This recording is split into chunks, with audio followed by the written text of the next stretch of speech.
Chapter 1634. Swoosh. Shohei waved his hand and retracted the thousands of ice-blue light blades in the sky. The light blades that filled the sky gathered in her hand and condensed into a palm-sized sword sheath. The sword sheath was ice blue in color. It was more than 3 feet long and more than a palm wide. The shape was very simple and elegant. The surface was engraved with mysterious patterns and words, and the edges were inlaid with dark golden jade. Clang! Shohei held the ice-blue sword and inserted it back into the sword sheath, emitting a crisp sound. Ji Tianxing stared at the sword sheath and sized it up a few times before he saw through it. The sword sheath was too wide, enough to place 2 swords side by side. Shohei carried the sword sheath on his back, as if he was carrying an exquisite stool. However, this was not an ordinary sword sheath. It was also a mysterious magic treasure. The sword sheath could split into tens of thousands of light blades and form a powerful sword formation.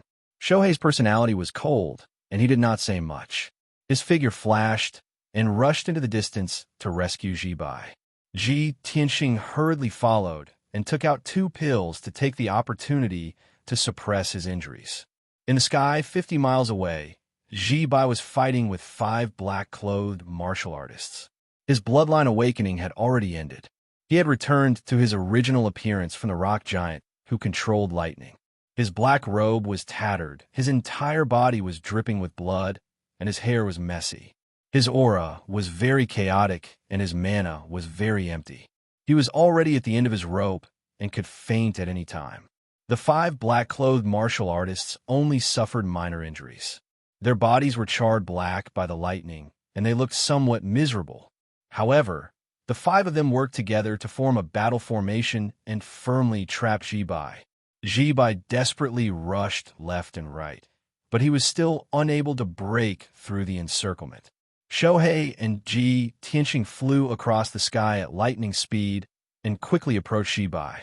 However, the 2 of them had only flown 30 miles when they were stopped by the 2-headed giant ape. Roar! The 2-headed giant ape roared and waved its 4 arms with a murderous aura. It opened its bloody mouth and released a raging fire that covered the sky and earth. Swoosh, swoosh, swoosh. Instantly, a radius of 50 miles turned into a world of flames. Ji Tianxing and Shohei were both engulfed by the monstrous flames. They tried their best to circulate their energy to resist the burning of the flames. Shohei decisively pulled out his sword and controlled the sword case with his left hand. It condensed into a huge ice-blue umbrella to block the flames that filled the sky. She waved the ice-blue sword in her right hand and slashed out dozens of sharp sword lights toward the 2-headed giant ape. Pung, pung, pung. The 2-headed gigantic ape was enveloped by the sword light, and it immediately let out a series of blood-curdling screams. Blood splattered all over the sky. The flames that blotted out the sky were quickly dispersed by Shohei. However, the red-robed man, standing on the shoulders of the 2-headed giant ape, had long been staring at Ji Tianxing. Taking advantage of this opportunity, he raised his hand and blasted out a dark golden fist aura towards Ji Tianxing. Ji Tianxing was caught off guard. He was hit by the dark golden fist light and was sent flying backward. There was a crater in his chest, and several of his bones were broken. Blood kept flowing out of his wounds. After suffering such a heavy injury, his strength weakened and his face was as white as a sheet of paper. The power of the myriad transformations, continuation talisman, also began to weaken. It wouldn't be long before it lost its effect. Ji Tianxing knew that he didn't have much time left. If he couldn't get out of this predicament before the effects of the talisman disappeared, he would most likely die here. At this time, Shohei waved his ice-blue sword with all his might and crazily attacked the 2-headed giant ape and the red-robed man. The giant ape and the red-robed man were pinned down and had no time to care about Ji Tianxing. Taking advantage of this opportunity, Ji Tianxing flew into the sky without hesitation and rushed toward Jibai. Shohei could only temporarily restrain the giant ape and the red-robed man. It was useless for him to help Shohei. It was impossible for him to defeat the other party. Rather than that, he might as well help Jibai out. Perhaps it would have a miraculous effect. Swoosh! Ji Tianxing endured his injuries and flew across the sky with the divine concealment step, arriving behind a black-clothed warrior. 5 black-clothed warriors formed a battle formation and attacked Ji Bai one after another. Ji Bai was beaten back, and his injuries became more and more serious. Seeing this scene, Ji Tianxing's eyes flashed with a biting cold, killing intent, and he brazenly used his ultimate skill. Heaven's Splitting Sword. He erupted with all his mana, holding the barrier of Heaven's sword with both hands. He slashed at the black-clothed warrior with all his might. This sword strike converged the strength, essence, energy, and spirit of his entire lifetime. Moreover, it contained an all-conquering and violent will to destroy everything. That was the legendary sword intent. In the past, the Burial of Heaven had reminded Ji Tianxing that if he wanted to become a true sword expert, he had to fuse his will with his sword arts and produce his own sword intent. At this moment, Ji Tianxing was in a desperate situation. He was filled with grief and anger, and his killing intent soared to the sky. He had finally comprehended sword intent. Bang! The 300-meter-long dark golden sword, carrying purple divine lightning, fiercely slashed at the black-clothed warrior, exploding with an earth-shattering sound. The black-clothed warrior was caught off guard and was instantly drowned by the golden sword light. His body of flesh and blood was actually split in half by the sword, and then killed by the divine lightning, turning into pitch-black charcoal. The blood that splattered all over the sky was also dispersed by the divine lightning Zidian. A blazing white primordial spirit flew out from the golden sword light and fled into the distance in panic. The black-clothed warrior's joint attack formation was thus broken by Ji Tianxing. The remaining 4 black-clothed warriors were obviously shocked, and they looked at Ji Tianxing with vigilance. There were even 2 black-clothed warriors who were close to him, waving their swords and sabers to kill him. Ji Tianxing's attack succeeded, and he quickly retreated, using the divine concealment step, hiding in the sky. The 4 black-clothed warriors couldn't find him for a while, so they could only continue to besiege Ji Bai. However, they were even more vigilant and alert. As they besieged Ji Bai, they monitored the surrounding movements. Ji Tianxing wanted to use the same trick again, but it was almost impossible. Therefore, he patiently hid in the dark, looking for an opportunity to attack. After the 4 black-clothed warriors and Ji Bai fought for more than 30 moves, Ji Bai's injuries became more and more serious, and his body was also on the verge of collapse. Finally, Ji Tianxing seized the opportunity and decisively used his trump card, God-slaying spear. He raised his left arm, and an endless golden divine flame gushed out from his palm, condensing into a 3-meter-long golden divine spear, and fiercely pierced towards a black-clothed warrior. That black-clothed warrior and his companion were sprinting side by side, waving their swords at Ji Bai with all their might. This was the best opportunity that Ji Tianxing patiently waited for. Whoosh! The indestructible god-slaying spear instantly pierced through the first black-clothed warrior's magic power shield and leather armor. Immediately after, the second black-clothed warrior was also not spared and was pierced through by the god-slaying spear. Bang! In the deafening loud noise, the god-slaying spear exploded. The earth-shattering golden divine flame rose up like a mushroom cloud. The 2 black-clothed warriors were destroyed by the god-slaying spear and turned into pieces of flesh, scattering in the sky. Their primordial spirits were also heavily injured, and they flew into the sky in a daze, fleeing into the distance. Chapter 1635. Ji Bai's crisis was resolved. The remaining 2 black-clothed martial artists were unable to trap him at all. Of course, Ji Bai was also an arrow at the end of its flight. His fighting strength had sharply decreased, so it was impossible for him to kill the 2 black-clothed martial artists. As for Ji Tianxing, his F-Ali was already exhausted, and he had used up all his trump cards. His body was rapidly shrinking and gradually returning to its original state. This was the effect of the 10,000 transformations continuation talisman was weakening and was about to lose its effect. Jibai, if you don't leave now, when will you? Ji Tianxing shouted as he waved the Burial of Heaven sword and slashed out a few sword lights, blocking the two black-clothed martial artists. Jibai took the opportunity to escape and followed him into the sky, escaping in the direction of Sealed God Mountain. Of course, while escaping, Jibai did not forget to use his divine sense to shout to Shohei, "Junior sister, don't fight, find a chance to escape." Shohei was fighting with the two-headed giant ape and the red-robed man, trying her best to resist the attacks of the giant ape and the red-robed man. Her strength was comparable to the giant ape, slightly weaker than the red-robed man, so it was particularly strenuous for her to fight. Most of the time, she was passively defending and resisting. She was beaten to the point of retreating and had no chance to fight back.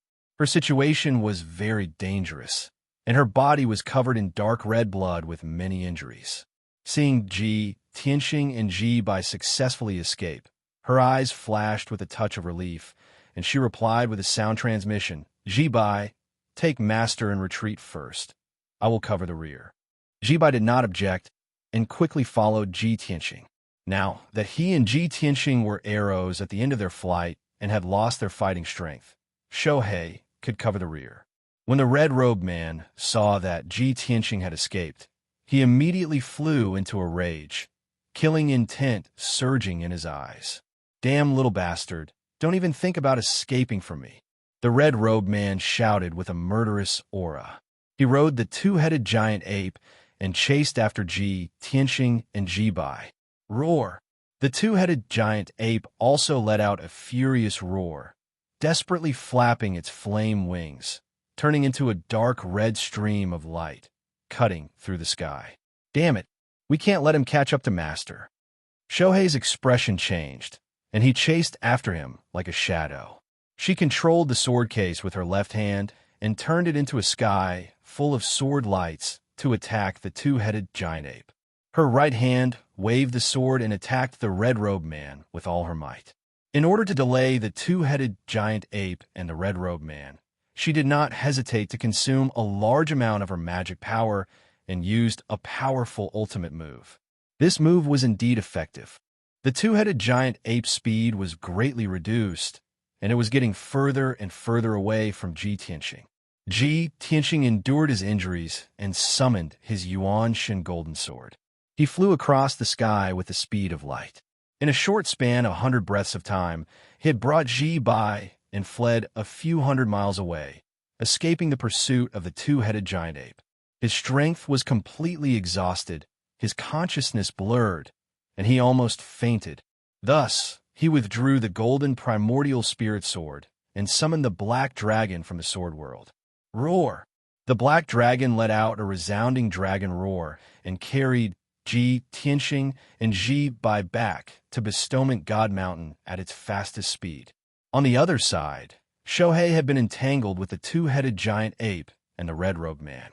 Seeing Ji Tianxing and Jibai escape far away and their figures disappear at the end of the horizon, she finally breathed a sigh of relief. She no longer continued to fight. After two feints, she turned around and fled without hesitation. She turned into a blazing white light blade and flew across the sky as fast as lightning. Soon, she pulled away. The two-headed giant ape and the red-robed man chased after her with all their might. In the sky further away, two black-clothed martial artists also chased after the red-robed man. Unknowingly, an hour had passed. The black dragon carried Ji Tianxing and Jibai and finally flew back to the foot of Bestowment God Mountain. In the sky 100 miles behind them, Shohei also turned into a white light and rushed over as fast as lightning. In the sea of clouds further away, the two-headed giant ape carried the red-robed man and chased after them with murderous intent. However, 100 miles away from Bestowment God Mountain, the two-headed giant ape stopped and stood on top of a mountain peak. The red-robed man stood on the shoulder of the giant ape and looked up at the sacred Bestowment God Mountain. His eyes flashed with a cold light, revealing a strong sense of unwillingness. "Damn it! In the end, I still let that little bastard escape." Although he had a mission, if he did not kill or capture Ji Tianqing, he would be severely punished by the great emperor of the Chu Yin Empire. However, he knew very well that Ji Tianqing had already escaped back to Bestowment God Mountain, and he had no chance. If he rashly broke into Bestowment God Mountain, he would definitely alarm the Golden Armored Guard. At that time, he would definitely die miserably. No matter how unwilling and angry he was in his heart, he could only give up the chase. Ji Tianqing, the next time you meet me, you won't be so lucky. I will definitely tear you into pieces, definitely. The red-robed man cursed with resentment and rode the two-headed giant ape. He turned around and drilled into the sea of clouds, quickly disappearing into the distance. The black dragon stopped in midair, hiding in the vast white sea of clouds. Ji Tianqing was sitting on its back. His body was covered in blood, his aura was weak, and he was meditating. Ji Bai was lying on the dragon's back, his body covered in blood. His eyes were closed, and he had fallen into a coma. Swoosh! A blazing white brilliance flew over and landed on the black dragon's back. The brilliance faded away, revealing a tall figure in a white dress. It was Shohei. She glanced at the black dragon, and a strong sense of surprise flashed in her eyes. She almost couldn't help but scream. Of course, she recognized that this was a sacred black dragon, the legendary divine dragon.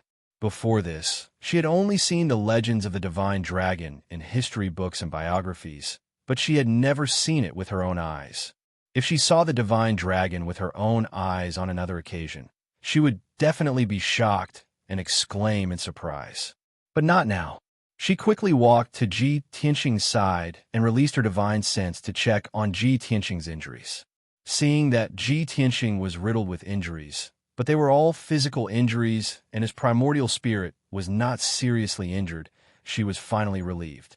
She waved her palm and sent out a wisp of green with light into Ji Tianqing's body to help Ji Tianqing heal his injuries. Ji Tianqing opened his eyes and shook his head at her. Shohei, don't worry about my injuries. Let's take a look at Ji Bai's situation first.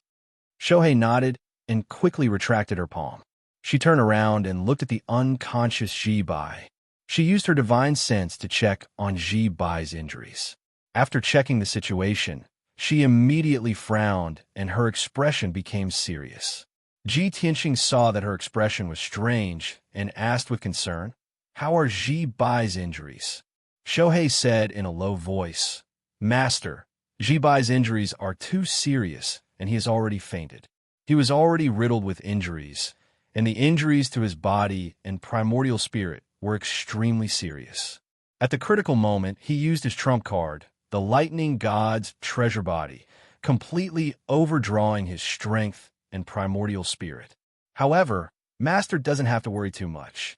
Ji Bai's life is not in danger. I have pills and treasures specially made for him to heal his injuries. He only needs to recuperate for a month, and he will be able to recover. After hearing Shohei's words, Ji Tianqing heaved a sigh of relief and nodded slightly. Since that's the case, you and Ji Bai will stay near the Investiture God Mountain. You should treat his injuries as soon as possible. Chapter 1636. Shohei brought the unconscious Ji Bai to the foot of Mount God Bestowment to treat his injuries. Ji Tianqing returned to the east courtyard of Heaven's Saint Palace and entered a secret room to treat his injuries. The secret room was filled with spiritual energy and many elixirs were stored. Moreover, the flow of time was 5 times faster than the outside world. Ji Tianqing recuperated in the secret room for half a month. The injuries of his physical body and primordial spirit were quickly healed. His strength had also returned to its peak state. At this time, only 3 days had passed in the outside world. On the morning of the 4th day, he ended his seclusion and walked out of the secret room. The guard guarding outside the secret room hurriedly came forward and respectfully handed over a letter. "Young Master Ji, a guard captain sent this letter yesterday afternoon. He said that he wanted to hand it over to you." Hearing this, Ji Tianqing raised his eyebrows and reached out to take the envelope. Sizing it up, he saw that the letter was empty. There was no signature or signature. Ji Tianxing waved his hand to dismiss the guard. He opened the letter and took it out. The light purple letter paper emitted a fresh smell of sandalwood. The edges of the letter were covered with light silver patterns. A line of delicate and cute words was displayed on the letter paper. Tianxing, long time no see. Please come to the north courtyard for a chat. There was only this line of words on the entire letter paper. Ji Tianxing frowned, and a trace of doubt flashed across his eyes. Looking at this handwriting, it should be written by a woman. But who would call me that? North Courtyard? Which palace's North Courtyard is it? Could it be the Heaven Saint Palace? In his impression, there were many palaces at the peak of Mount God Bestowment. However, the Heaven Saint Palace was the largest. It was divided into 4 courtyards: east, west, south, and north. Ordinary God's disciples and God's envoys could not enter the Heaven Saint Palace. Only the sons of God, and goddesses were qualified to live there. Thinking of this, Ji Tianxing's mind flashed, and he immediately thought of a person. Jiu. That's right, every time she comes to the peak of Mount God Bestowment, she stays in the North Courtyard. Moreover, when she left, she said that she would come back for the God Disciple assessment. Ji Tianxing put away the letter and walked out of the East Courtyard, heading for the North Courtyard. Half an hour later, he arrived at the gate of the Northern Courtyard. The 4 golden-armored guards guarding the 2 sides of the gate bowed respectfully when they saw him. Greetings, young Master Ji. Greetings, young Master Ji. His young highness has been waiting for a long time. One of the golden-armored guards had clearly been instructed by Jiu to lead the way for Ji Tianxing. Under the guidance of the guard, Ji Tianxing passed through the courtyard and a garden before entering the main hall of the Northern Courtyard. The spacious and bright main hall was the meeting hall of the Northern Courtyard. Next to it were the reception room and study room. Ji Tianxing sat in the main hall and waited while the golden-armored guard went to report the news. Not long after, the sound of footsteps came from the door. A man and a woman walked into the hall. Ji Tianxing quickly turned his head and looked at the entrance of the main hall. He saw who it was. The first person to enter the main hall was a little girl who was 1 meter tall and looked like she was carved out of jade. She was extremely cute and nimble. She was wearing a small red dress and had a pair of clear and flawless eyes. Her entire body was exuding an incomparably noble aura. Without a doubt, she was the little princess, Jiu. The person following behind Jiu was a tall and handsome young man. The young man wore a long golden robe with a golden dragon embroidered on his chest and sleeves.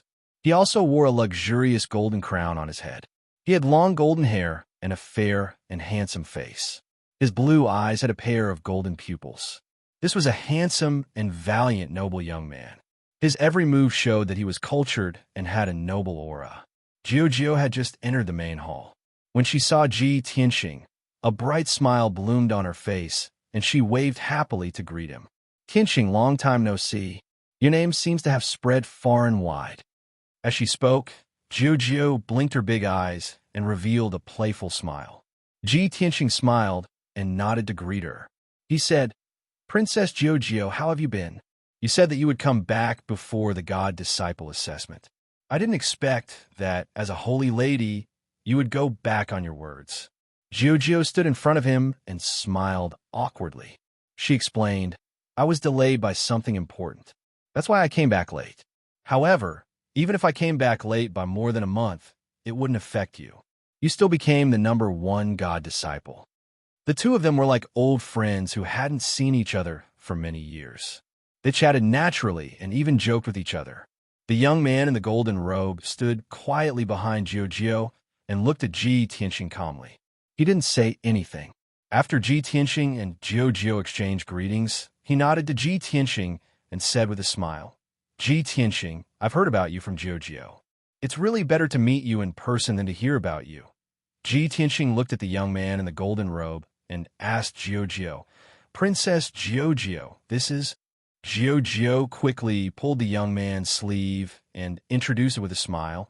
I was so focused on chatting with Tianxing that I almost forgot to introduce him to you. Tianxing, this is my 7th brother. He's one of the most outstanding people among my brothers. This time, when I returned to Mount God Bestowment, He specially came to help me complete the task. Ji Tianxing immediately understood the identity of the young man in the golden robe. He cupped his hands and said, "It's the 7th Shensi. Nice to meet you." The 7th Shensi nodded with a smile and said, "Don't be so polite.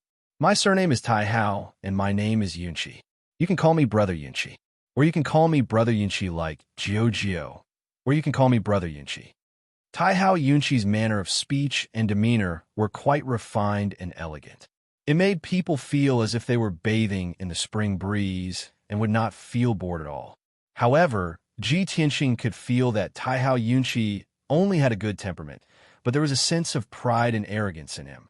It was an innate sense of nobility and pride that came from the depths of his soul and was deeply ingrained. He would smile at people, and there was no sense of arrogance in his words. On the surface, he looked very kind. However, in the depths of his heart, he would never take ordinary people seriously. "I'm the Shensi of God, and I've known Jiao for a long time. I've even become the first disciple of God. That's why Tai Hao Yunqi looks at me differently and is pleasant to me. If other disciples of God were here, I'm afraid he wouldn't even be interested in them." This thought flashed through Ji Tianxing's mind, and he carefully looked at Tai Hao Yunqi. He realized that Tai Hao Yunqi's strength was unfathomable, far beyond Ji Bai and Shohei. He was at least at the 5th level of the tribulation stage. Just as Ji Tianxing was pondering, Jiao and Tai Hao Yunqi had already taken their seats. Jiao looked at Ji Tianxing expectantly.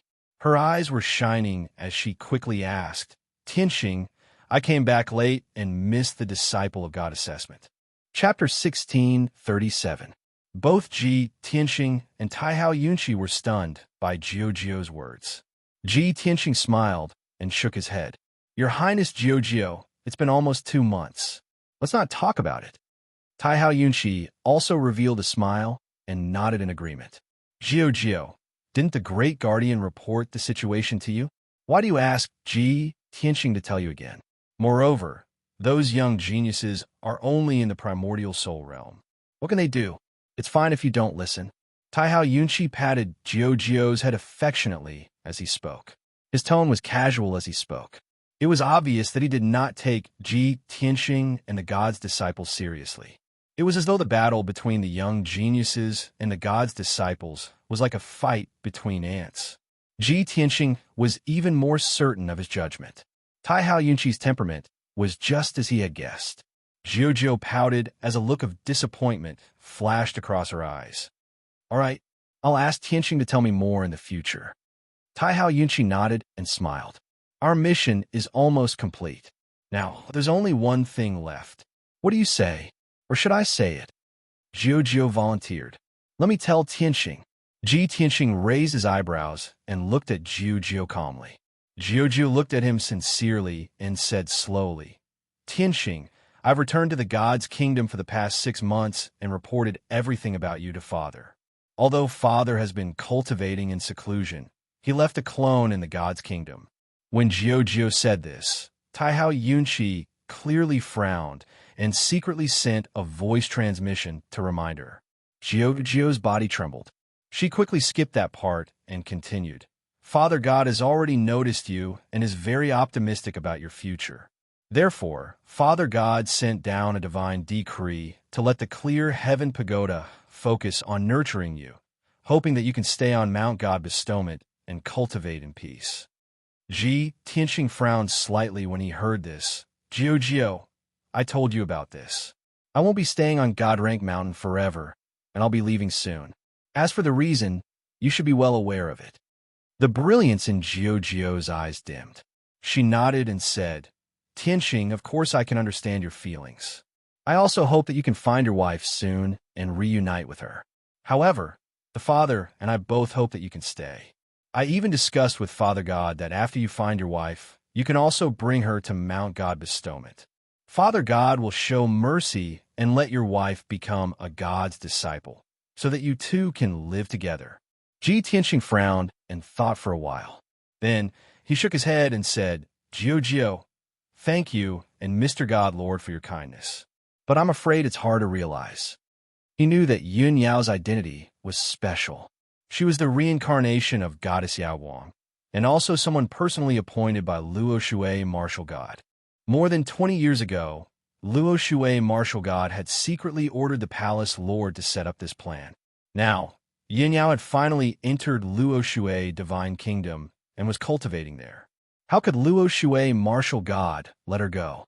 Jiu's little face showed a trace of disappointment, and she was a little depressed. Taihao Yunqi also frowned and said in a low voice, Ji Tianxing, you should know how difficult and glorious it is to become a god's disciple under Father God. Every 20 years, hundreds of top geniuses from the 6 empires gather at the peak of God-Rank Mountain. In the end, 90 people will be eliminated, and only the 10 strongest will become a god's disciple. Father God is willing to show mercy and grant your wife the status of a god's disciple. This is his care for you. You must cherish it. Ji Tianxing glanced at Taihao Yunqi and said indifferently, although Taihao Divine Lord has good intentions, my wife doesn't need the status of a god's disciple. Taihao Yunqi frowned and looked disappointed. He sighed and said, Ji Tianxing, I've long heard that you are arrogant and unyielding, and your words and actions are unreasonably arrogant. I didn't expect it to be true. In addition, you're deeply in love with your wife. In the eyes of ordinary people, this is admirable and admirable. But in the eyes of us experts, it is extremely foolish. Taihao Yunqi showed a look of exasperation as he lectured Ji Tianxing in a serious tone. With your talent and the noble status of the Son of God, you will definitely become a martial expert in the future and even a saint emperor. When that time comes, you can have any woman you want. Even if it is a beauty that can cause the downfall of a country, you can choose. As a genius martial artist, you should understand that only powerful martial strength is worth pursuing. As long as you have enough strength, power and beauty will be at your fingertips. When Jiu heard this, she vaguely felt that something was wrong and could not help but frown. Seventh brother, don't say any more. Let's listen to Tianxing's thoughts. Only then did Taihao Yunqi shut his mouth and looked at Ji Tianxing indifferently. Ji Tianxing glanced at him and said calmly, Brother Yunqi and I have different views. It's fine if you don't say anything. Taihao Yunqi immediately frowned, his face full of disappointment. Jiu hurriedly waved her small hand and tried to smooth things over. Seventh brother, Tianxing, let's not talk about this anymore. Let's talk about it later.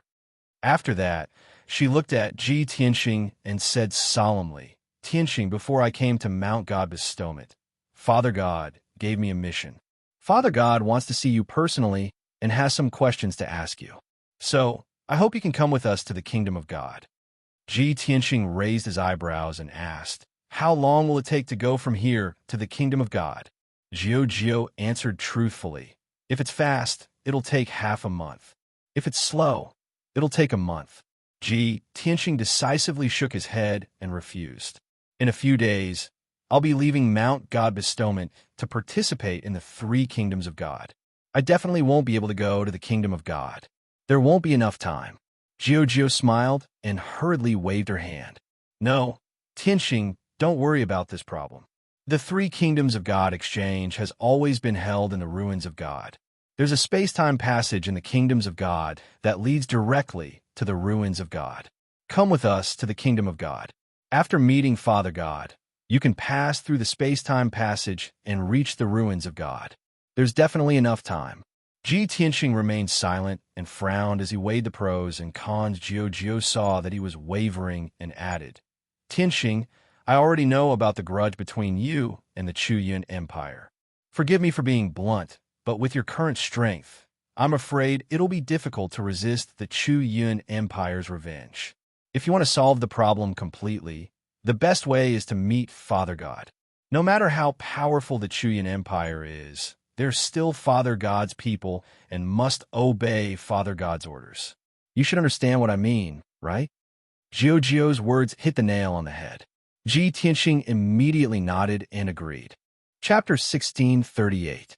Seeing Ji Tianxing agree, Jiu heaved a sigh of relief. This was one of the missions that Divine Lord Taihao had given her. She wanted to complete the mission and also let Ji Tianxing meet divine Lord Taihao. After all, only the divine sons, divine daughters, and the divine emperors of the 6 states had the right to meet the divine Lord. It was a great honor for Ji Tianxing to be summoned by the divine Lord. She naturally hoped that Ji Tianxing would receive this honor. Taihao Yunqi was not moved. His expression was calm, and he even felt that this was how it should be. In his opinion, if it were any other ordinary young genius, being summoned by the Divine Lord would be an honor that would be hard to come by in 3 lifetimes. No one could refuse such a lofty honor. But Taihao Yunqi did not know that Ji Tianxing had only agreed to go to the divine nation because he wanted to resolve the matter of the Outcloud Empire. He did not care about honor or luck. In any case, he did not plan to stay on God's Sealing Mountain for long. In the future, he would eventually meet up with Yun Yao. Ji Tianxing waited in Heaven's Saint Palace for an entire day. After Jiao and Taihao Yunqi finished dealing with other matters, they set off with Ji Tianxing the next morning. The 3 of them left God's Sealing Mountain together. Taihao Yunqi took out a silver flying ship and carried Ji Tianxing and Jiao toward the north. This flying ship was a superior grade tribulation magic treasure. It flew extremely quickly, like a bolt of lightning streaking across the sky. Taihao Yunqi steered the flying ship, while Ji Tianxing and Jiao stayed in the ship and chatted idly. After a day, the 2 of them had finished talking about everything they could talk about. Thus, Ji Tianxing silently meditated and cultivated while Jiao returned to her room to sleep. About 5 days later, the flying ship arrived at the depths of a vast ice plain and began to fly high into the sky. Ji Tianxing could vaguely sense that the flying ship continued to ascend, passing through layers of clouds and reaching a height of 30,000 feet above the ground. This was the Heavenly Dipper energy layer, and the sky was filled with violent winds and astral fire. Ordinary primordial spirit experts would not dare to stay in the Heavenly Dipper chi layer. If he stayed here for too long, his body would surely be minced into pieces by the heavenly winds. His soul core would be incinerated by the flames, and he would be obliterated in the end. Only tribulation transcendence experts could travel through the Heavenly Dipper chi layer. Outside the atmosphere of the Big Dipper, there was a dark and boundless void. The void was cold and gloomy. It was a complete vacuum. There was not a trace of air, nor was there any heaven and earth spiritual chi. In the pitch-black void, there was a mysterious 5-color vortex. The silver flying boat entered the vortex and flew quickly and silently, as if it had entered a splendid tunnel. A few hours later, the flying boat finally flew out of the space-time tunnel and entered a colorful world. After finishing his cultivation, Ji Tianxing walked out of the room and stood on the bow of the airboat. He looked ahead and surveyed his surroundings. He saw that the sky was as blue as if it had just been washed, and below him was a myriad of colorful mountains and rivers. As far as the eye could see, there were green mountains and clear waters everywhere. White clouds and thick fog lingered around the mountaintops. Birds chirped and apes howled in the mountains. There were several large rivers at the foot of the mountains that looked like pearls and jade ribbons that sparkled under the sunlight. There were also groups of spirit cranes that flew above the water and let out crisp cries.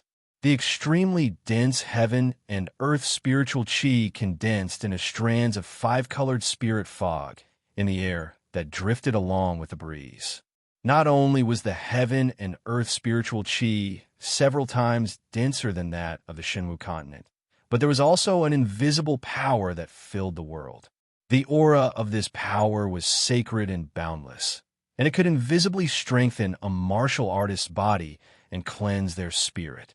Ji Tianxing could clearly feel that his mind had become calm and peaceful in this world, and many distracting thoughts had been cleansed and purified. Invisibly, he even had the illusion that he had become one with the world, and all sorts of insights appeared in his mind. The sword intent that he had comprehended during the previous battle had also become more profound. These various changes shocked Ji Tianxing and made him feel incredulous. Is this the legendary divine kingdom of Taihao? Sure enough, There's an invisible divine power enveloping this place. It's worthy of being called a holy land of the martial Tao. It's no wonder that the young geniuses of the Six Nations dream of entering Mount Godseal and becoming an honorary disciple. Becoming a God disciple would have the opportunity to study in a divine kingdom or take up a position there. Cultivating in such an environment would increase one's innate talent, and the speed at which one's strength would increase would be extremely fast. Even if one couldn't become a God disciple, one could still enjoy the generous environment of a divine kingdom as a servant. It's a pity that the geniuses of the Six Nations were so unlucky this time. Something happened at the Divine Glacier Mine, and those who were eliminated have all gone to mine. Just as Ji Tianxing was silently sighing, an area that flickered with golden light appeared at the end of the horizon in front of him. As the flying vessel flew past the mountains and rapidly approached the area, Ji Tianxing could gradually see it clearly. It was a huge city with an imposing aura. It was a city in the clouds that flickered with golden light. The huge, ancient city was at least 150 kilometers wide, and it floated in the sea of clouds above the mountains. The city walls were 300 meters tall, and they were extremely majestic. There were many tall buildings in the city, and there were rows of magnificent palaces and towers that reached into the clouds. The setting sun in the afternoon shone on the huge city, and the countless glazed roofs reflected a dazzling golden light. Thick clouds and fog surrounded the huge city, and it didn't dissipate no matter how strong the wind blew. It even covered the huge city with a mysterious veil. Ji Tianxing looked at the ancient city from afar, and he only felt that it was both real and illusory. It was like a heavenly palace or a blessed land of immortals. Soon, the flying vessel arrived outside the towering city and landed at the south gate. 2 rows of guards in golden armor stood at the foot of the city gate that was 300 meters tall. Each of them had a dignified aura and were extraordinarily mighty. Swoosh! With a flash of light, Taihao Yunqi put away the silver flying vessel. He, Ji Tianxing, and Jiujiu appeared and stood side by side at the city gate. The guards in golden armor guarding the city gate were about to interrogate the 3 of them about their identities and intentions. Seeing Taihao Yunqi and Jiujiu, the guard in golden armor were stunned. Then, a look of reverence appeared on their faces, and they respectfully knelt down to pay their respects. Greetings, 7th son of God. Greetings, your highness Jiujiu. The 2 rows of guards in golden armor knelt on both sides of the city gate respectfully. Taihao Yunqi ignored the guards and led Jiujiu and Ji Tianxing into the city through the city gate. The guards in golden armor didn't stand up until the 3 of them were far away, and they started to whisper to each other. The 7th prince and his highness have returned from the lower world. Why do they bring back a young man? I heard that the 7th prince and his highness went to Mount Godsealing. That young man should be a disciple of Mount Godsealing, right? It shouldn't be. The 7th prince and his highness personally escorted him to the holy nation. No disciple of God would receive such treatment. That white-robed young man must be extraordinary. There must be something special about him. Chapter 1639. Ji Tianxing, Jiujiu, and Taihao Yunqi walked side by side on the wide Jade Road. This straight and wide road led from the southern city gate to the plaza in the center of the city. After passing through the plaza in the center of the city, they continued to walk toward the northern district, where they saw an exceptionally sacred and magnificent palace complex. This was Taihao Palace. There were very few pedestrians on the Jade Road, and the ground was very clean and tidy. Many statues and stone tablets were erected on both sides of the road. Streets and alleys crisscrossed through the city. Rows of tall buildings and pagodas, as well as many exquisite palaces, were arranged in neat rows, making for a very grand sight. As the 3 walked, Jiujiu explained the situation of Taihao Kingdom to Ji Tianxing. This is Taihao City. 60% of the entire kingdom's martial artists are gathered here, and there are close to 6 million people. There are many spirit veins and precious lands outside the city, and there are many villages and tribes scattered around. Many rare races live here. Although it's called a kingdom, it's actually a small world. It's a secret realm that has existed since ancient times, and it's connected to Shenwu continent. Ji Tianxing nodded and asked doubtfully. Along the way, I saw that most of the commoners in the city are at least at the primordial spirit realm, and there are almost no ordinary people. Are the 5 million martial artists in the city all geniuses and powerhouses selected from the 6 great empires? Jiao shook her head and explained, not all of them, except for a few who came from the lower realms. Most of them are originally citizens of the kingdom. Ji Tianxing was surprised and asked in disbelief, the natives here actually have such powerful martial talent, and all of them can reach the primordial spirit realm? Jiao revealed a proud expression and nodded. Although not all of them can reach the primordial spirit realm, they are close. After all, this is Father's kingdom. It has the most abundant cultivation resources in the world, and it's also protected by Father's divine power. Not to mention humans, even a bird or a demon beast can become an essence soul realm demon supremacy after a few hundred years of nourishment from divine power. Ji Tianxing nodded and said with some emotion, it's truly blessed by the heavens. As expected of a kingdom, it's a miracle. By the way, why are there so many rare races living in the villages and tribes outside of Taihao City? Jiao thought for a moment and explained, it said that in ancient times, there were tens of thousands of races on the continent. However, after a huge calamity and upheaval, many races perished. By the time Father took control of Taihao's kingdom, the various races were on the verge of extinction. Father was merciful, and he could not bear to see the ancient times, so he brought some races that were on the verge of extinction to the kingdom. After tens of thousands of years of reproduction, the races that were about to disappear are now thriving again. Ji Tianxing nodded again and smiled. Divine Lord Taihao, this is a good move. God by God. By God by Jiao. By Jiao by God. The two of them chatted as they walked. Before they knew it, they had passed through the northern city district and arrived at the gates of the vast divine palace. Only at close range did Ji Tianxing truly realize how majestic and divine Taihao Divine Palace was. 2 lifelike golden dragons were carved on the 1,000-foot-tall palace gates. The 4 golden words Taihao Divine Palace were carved on the lintel, exuding the domineering aura of a sovereign who looked down on the world. Below the palace gates, the divine palace guards wore golden armor. They all had sabers at their waists and golden halberds in their hands. The insignia of Taihao Divine Kingdom was embroidered on their chests. When Ji Tianxing's group of 3 stepped through the palace gates, the guards on both sides knelt down and bowed, their postures extremely respectful and pious. After entering the divine palace, Taihao Yunqi parted ways with Ji Tianxing and Jiao. He left alone to report to God Lord Taihao and take care of some matters. Jiao led Ji Tianxing through the majestic palaces and into a palace called Rui. This resplendent palace was Jiao's personal residence. It was her personal residence. Inside and outside the palace, there were more than 100 golden armored guards and more than 100 maids and divine servants. Jiao settled Ji Tianxing in a guest room on the first floor, not far from the guest hall.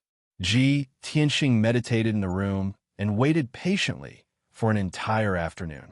Only when night fell did Jiao come to find him. Tianxing, I just reported to Godfather. I will now take you to see him. Okay, thank you for your trouble. Ji Tianxing nodded and followed her out of the room. A few moments later, Jiao led him deep into the palace and into a bright and spacious study. The study was rather large and luxuriously decorated. It was a dazzling sight of gold everywhere. Under the northern wall, there was a large purple jade desk and a large purple jade throne inlaid with gems. On the desk were several ancient texts, a bronze incense burner, and a mysterious black stone half the height of a person. The black stone was oval-shaped and made of an unknown material. It flickered with white light, and its use was unknown. Ji Tianxing looked around and saw that there was only him and Jiao in the study. He asked, Jiao, Aren't you taking me to see the Divine Master? Why are you in the study? Jiu chuckled. Tianxing, don't worry. Godfather is always in seclusion. Even I can't see his real body. Usually, when I report to Godfather, I communicate with him through the divine stone. With that, she formed a spell with both hands and shot out a dazzling white light into the mysterious black stone on the desk. Swoosh! The mysterious black stone lit up with a dazzling white light and condensed into a tall and mighty figure. This was a middle-aged man wearing a golden robe. He was tall and sturdy and had a dignified face. His clothes were simple and plain, but his thick eyebrows revealed a domineering aura. His deep eyes contained wisdom that could see through everything. Tianxing recognized him at a glance. This white-robed man was martial god Tai Hao. Of course, this was only the projection of martial god Tai Hao's clone. Jiu looked at martial god Tai Hao with a smile. She bowed and reported, Godfather, Jiu has brought Tianxing here. Martial god Tai Hao looked at her kindly and waved his hand. Jiu, you can leave now. Don't let anyone come close. Godfather has something to talk to him alone. Jiu was startled. She pointed at the tip of her nose and pouted. Godfather, even I can't listen. Of course. Martial god Tai Hao nodded slightly. His tone was kind, but contained an unquestionable authority. Jiu pouted and nodded. All right, Jiu will leave now. With that, she quickly left the study and cast a spell to activate the defensive formation of the study. Chapter 1640. The secret room was so quiet that even the drop of a needle could be heard. Tianxing and martial god Tai Hao's clone looked at each other in silence. After a long while, Tianxing finally spoke and broke the silence in the secret chamber. Greetings, Divine Master. He greeted martial god Tai Hao with a cupped fist salute. Martial god Tai Hao finally came back to his senses. His expression was complicated as he said slowly, You're too similar. Not only do you look the same, even your bloodline and aura are the same. Tianxing had been mistaken for martial god Tai Hao a few times before, so he wasn't surprised by martial god Tai Hao's reaction. He smiled and asked, Divine Master, are you talking about Kenshin? Of course. Martial god Tai Hao nodded and looked at him with sparkling eyes. He asked, If your cultivation wasn't so weak, I would have thought that he had returned. Tianxing raised his eyebrows and smiled meaningfully. He asked, If he really did return, how would you react? Martial god Tai Hao was clearly taken aback. He looked at Tianxing playfully and said, Although I don't believe that someone who has been dead for 1,000 years can come back to life, I don't believe that someone who has been dead for 1,000 years can be reborn. However, if he really does come back to life, I'll be happy for him. Tianxing nodded and thought to himself. In Kenshin's memory, Kenshin and martial god Tai Hao were good friends. After all, Kenshin had taught martial god Tai Hao before. They had no grudges or conflicts of interest.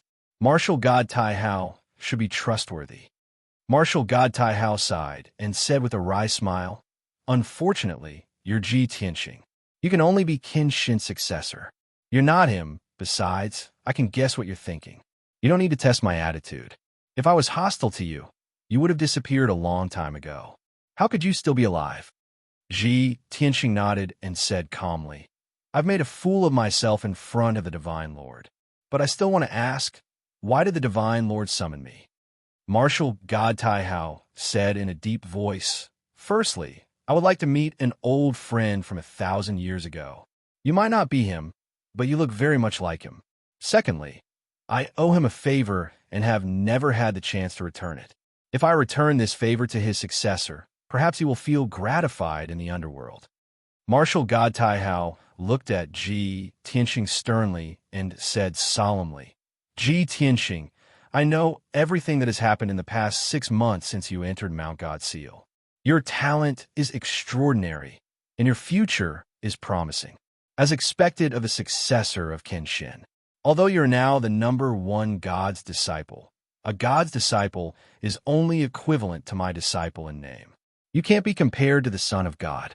Now, I want to take you in as my last disciple. If you agree, you will be my only disciple, and your status will be equivalent to the eldest son of God. Ji Tianqing frowned when he heard Marshal God Taihao's words, and a look of shock flashed across his eyes. He knew very well that although Marshal God Taihao had 99 children, he had never taken in a single disciple in his entire life. If he agreed, he would become Marshal God Taihao's only disciple, and his status would instantly rise by more than 10 times. Marshal God Taihao's last disciple would definitely be one of the most respected figures in the Taihao kingdom. Even in the entire Shenwu continent, he would be one of the most respected figures in the world. If Ji Tianqing agreed, then he would have a meteoric rise, reaching the heavens in a single bound. From then on, he would be able to reside in the Taihao kingdom and enjoy the best treatment and cultivation resources. With Marshal God Taihao as his backer, almost no one would be able to threaten him. However, Ji Tianqing still shook his head and refused after weighing the pros and cons for a moment. Lord Deity, Kenshin gave you pointers in the past, but unfortunately, he left this continent before you could return the favor. This matter caused you to feel regret in your heart. Now, you want to return this favor to me. I can understand your feelings, and I am very grateful for your decision. However, I'm very sorry that I cannot agree to it. Ji Tianqing's tone was very calm, but it was also very stubborn and resolute. Marshal God Taihao frowned and revealed a look of disbelief. He asked, Ji Tianqing, have you really thought it through? You actually rejected me, so straightforwardly? I know that your current situation is very bad. Not only are you enemies with the Outcloud Empire, but you're also being targeted by the powerhouses of the Ghost Clan. If you agree to this matter and become my last disciple, all of your problems will be easily solved. Ji Tianqing shook his head and smiled. A treasured sword's edge is sharpened, and the fragrance of plum blossoms comes from the bitter cold. Back then, Kenshin roamed the Shenwu continent and slaughtered his way from the west to the east. In a short 30 years, he became a saint. What he relied on was not the protection of powerhouses, but the sword in his hand and his tenacious heart. As Kenshin's successor, I naturally want to imitate him. No matter what difficulties or dangers I face, I will solve them myself. Marshal God Taihao listened quietly and stared at him in silence for a long time. After about 10 breaths of time, Marshal God Taihao revealed a gentle smile and nodded. You really are too much like him. How great would it be if you were him? Since you have such aspirations, I will not force you. Of course, I will still deal with the matter of the Outcloud Empire. The 6 great empires have existed for thousands of years in peace and stability. I will not allow anyone to break this balance and cause chaos in the divine kingdoms. Ji Tianqing nodded in agreement and asked, since the Lord Deity already understands the cause of this matter, how will you deal with it? Marshal God Taihao said in a dignified tone, the current chaotic situation was caused by Emperor Outcloud's greed. If he had not been so greedy, why would he have fallen into your trap and given up on the Outcloud Empire? I have already ordered the eldest son to lead the Divine Might Legion to the Outcloud Empire to capture Emperor Outcloud. He will be suppressed in the Divine Kingdom's endless black prison and suffer for 100 years. Ji Tianqing said calmly, Emperor Outcloud made a grave mistake and committed such a sin. The Lord Deity is only imprisoning him in the prison for 100 years. You are truly merciful. Marshal God Taihao glanced at him and smiled. Ji Tianqing, you probably don't know about the endless black prison. Ask Jiao when you have the chance. In addition, the great Emperor Chu Yun was once my disciple and a rare martial sage expert. I can't kill him because of this, can I? Letting him reflect in the endless black prison for 100 years is already a severe punishment. Ji Tianqing saw that Marshal God Taihao had made up his mind and did not say anything else. He naturally hoped that Marshal God Taihao would give the order to kill Emperor Outcloud to prevent future troubles. However, this was not realistic. There were only a dozen martial saints in the entire Divine Kingdom. Killing one meant one less. Chapter 1641. Martial God Taihao had already concluded what would happen to Great Emperor Chu Yun, so Ji Tianxing could not say anything. He thought to himself that he might become a martial saint in 100 years. By then, even if Great Emperor Chu Yun wanted to take revenge on him, he would not be afraid. He thought for a while and thought of another question. He asked, "Divine Master, Great Emperor Chu Yun will be locked in the boundless dark prison to reflect on his actions for 100 years. What about the Chu Yun Empire? Without a martial saint, there will be more chaos." Martial God Taihao smiled and said confidently, "I have already made arrangements for this. You don't have to worry. The first divine son's strength and experience have been honed. He can take on a heavy responsibility. In the next 100 years, the first divine son will temporarily take over the position of divine emperor and control the entire Chu Yun Empire." Ji Tianxing was relieved. He stopped asking about the Chu Yun Empire and changed the topic. "Divine Master, you mentioned the ghost race just now. I believe you know about the Glacier Divine Mind, right?" Martial God Taihao nodded slightly and said calmly, "For nearly 10,000 years, the ghost race has been holed up in the North Underworld Mountain. They have never shown themselves and outsiders have not been able to enter. The ghost race has not been active on the continent for so long that the other races have almost forgotten about their existence. I did not expect them to leave the North Underworld Mountain and go to the Glacier Divine Mine to cause trouble and kill so many miners. Fortunately, you disguised yourself as a divine servant and took care of the two ghost race that caused the disaster. You also chased away the Demon King hiding in the glacier. Otherwise, the trouble in the Glacier Divine Mine would have lasted for a few more months until the second divine son personally went to investigate." Ji Tianxing's body shook. His eyes were filled with shock. "Divine Master, you even know that I disguised myself as a divine servant and secretly killed the two blood gods?" He thought that he had done it secretly. He did not expect Martial God Taihao to expose him. Only now did he believe that Martial God Taihao was like the eye of God. He looked down on his territory and could see through everything. Martial God Taihao smiled and said in a dignified tone, "In my territory, as long as I want to know, I will know." The cold ice martial lord, who was in charge of the Glacier Divine Mine, deliberately concealed the news. He could not deal with the disaster in time and did not report in time. This god has already given the order to punish him severely. That devil monarch of the ghost race, hiding in the Arctic abyss, had long fled upon hearing the news. Now, the Glacier Divine Mine has returned to normal. Ji Tianxing frowned and thought for a moment, then asked, "Divine Lord, since the Ghost Clan has been hiding in the North Underworld Mountain for nearly 10,000 years and has never moved around the continent, why are you still here? Why did they leave the North Underworld Mountain and run to the Glacier Divine Mine to cause trouble?" Martial God Taihao looked at him playfully and said meaningfully, "Not only did a few Ghost Clan experts run to the Glacier Divine Mine to cause trouble, my spies have also found out that a large group of Ghost Clan experts have left the North Underworld Mountain and are moving around in my territory. As for why they left North Underworld Mountain and started to move around the continent, you should know better than I do. Their target is you."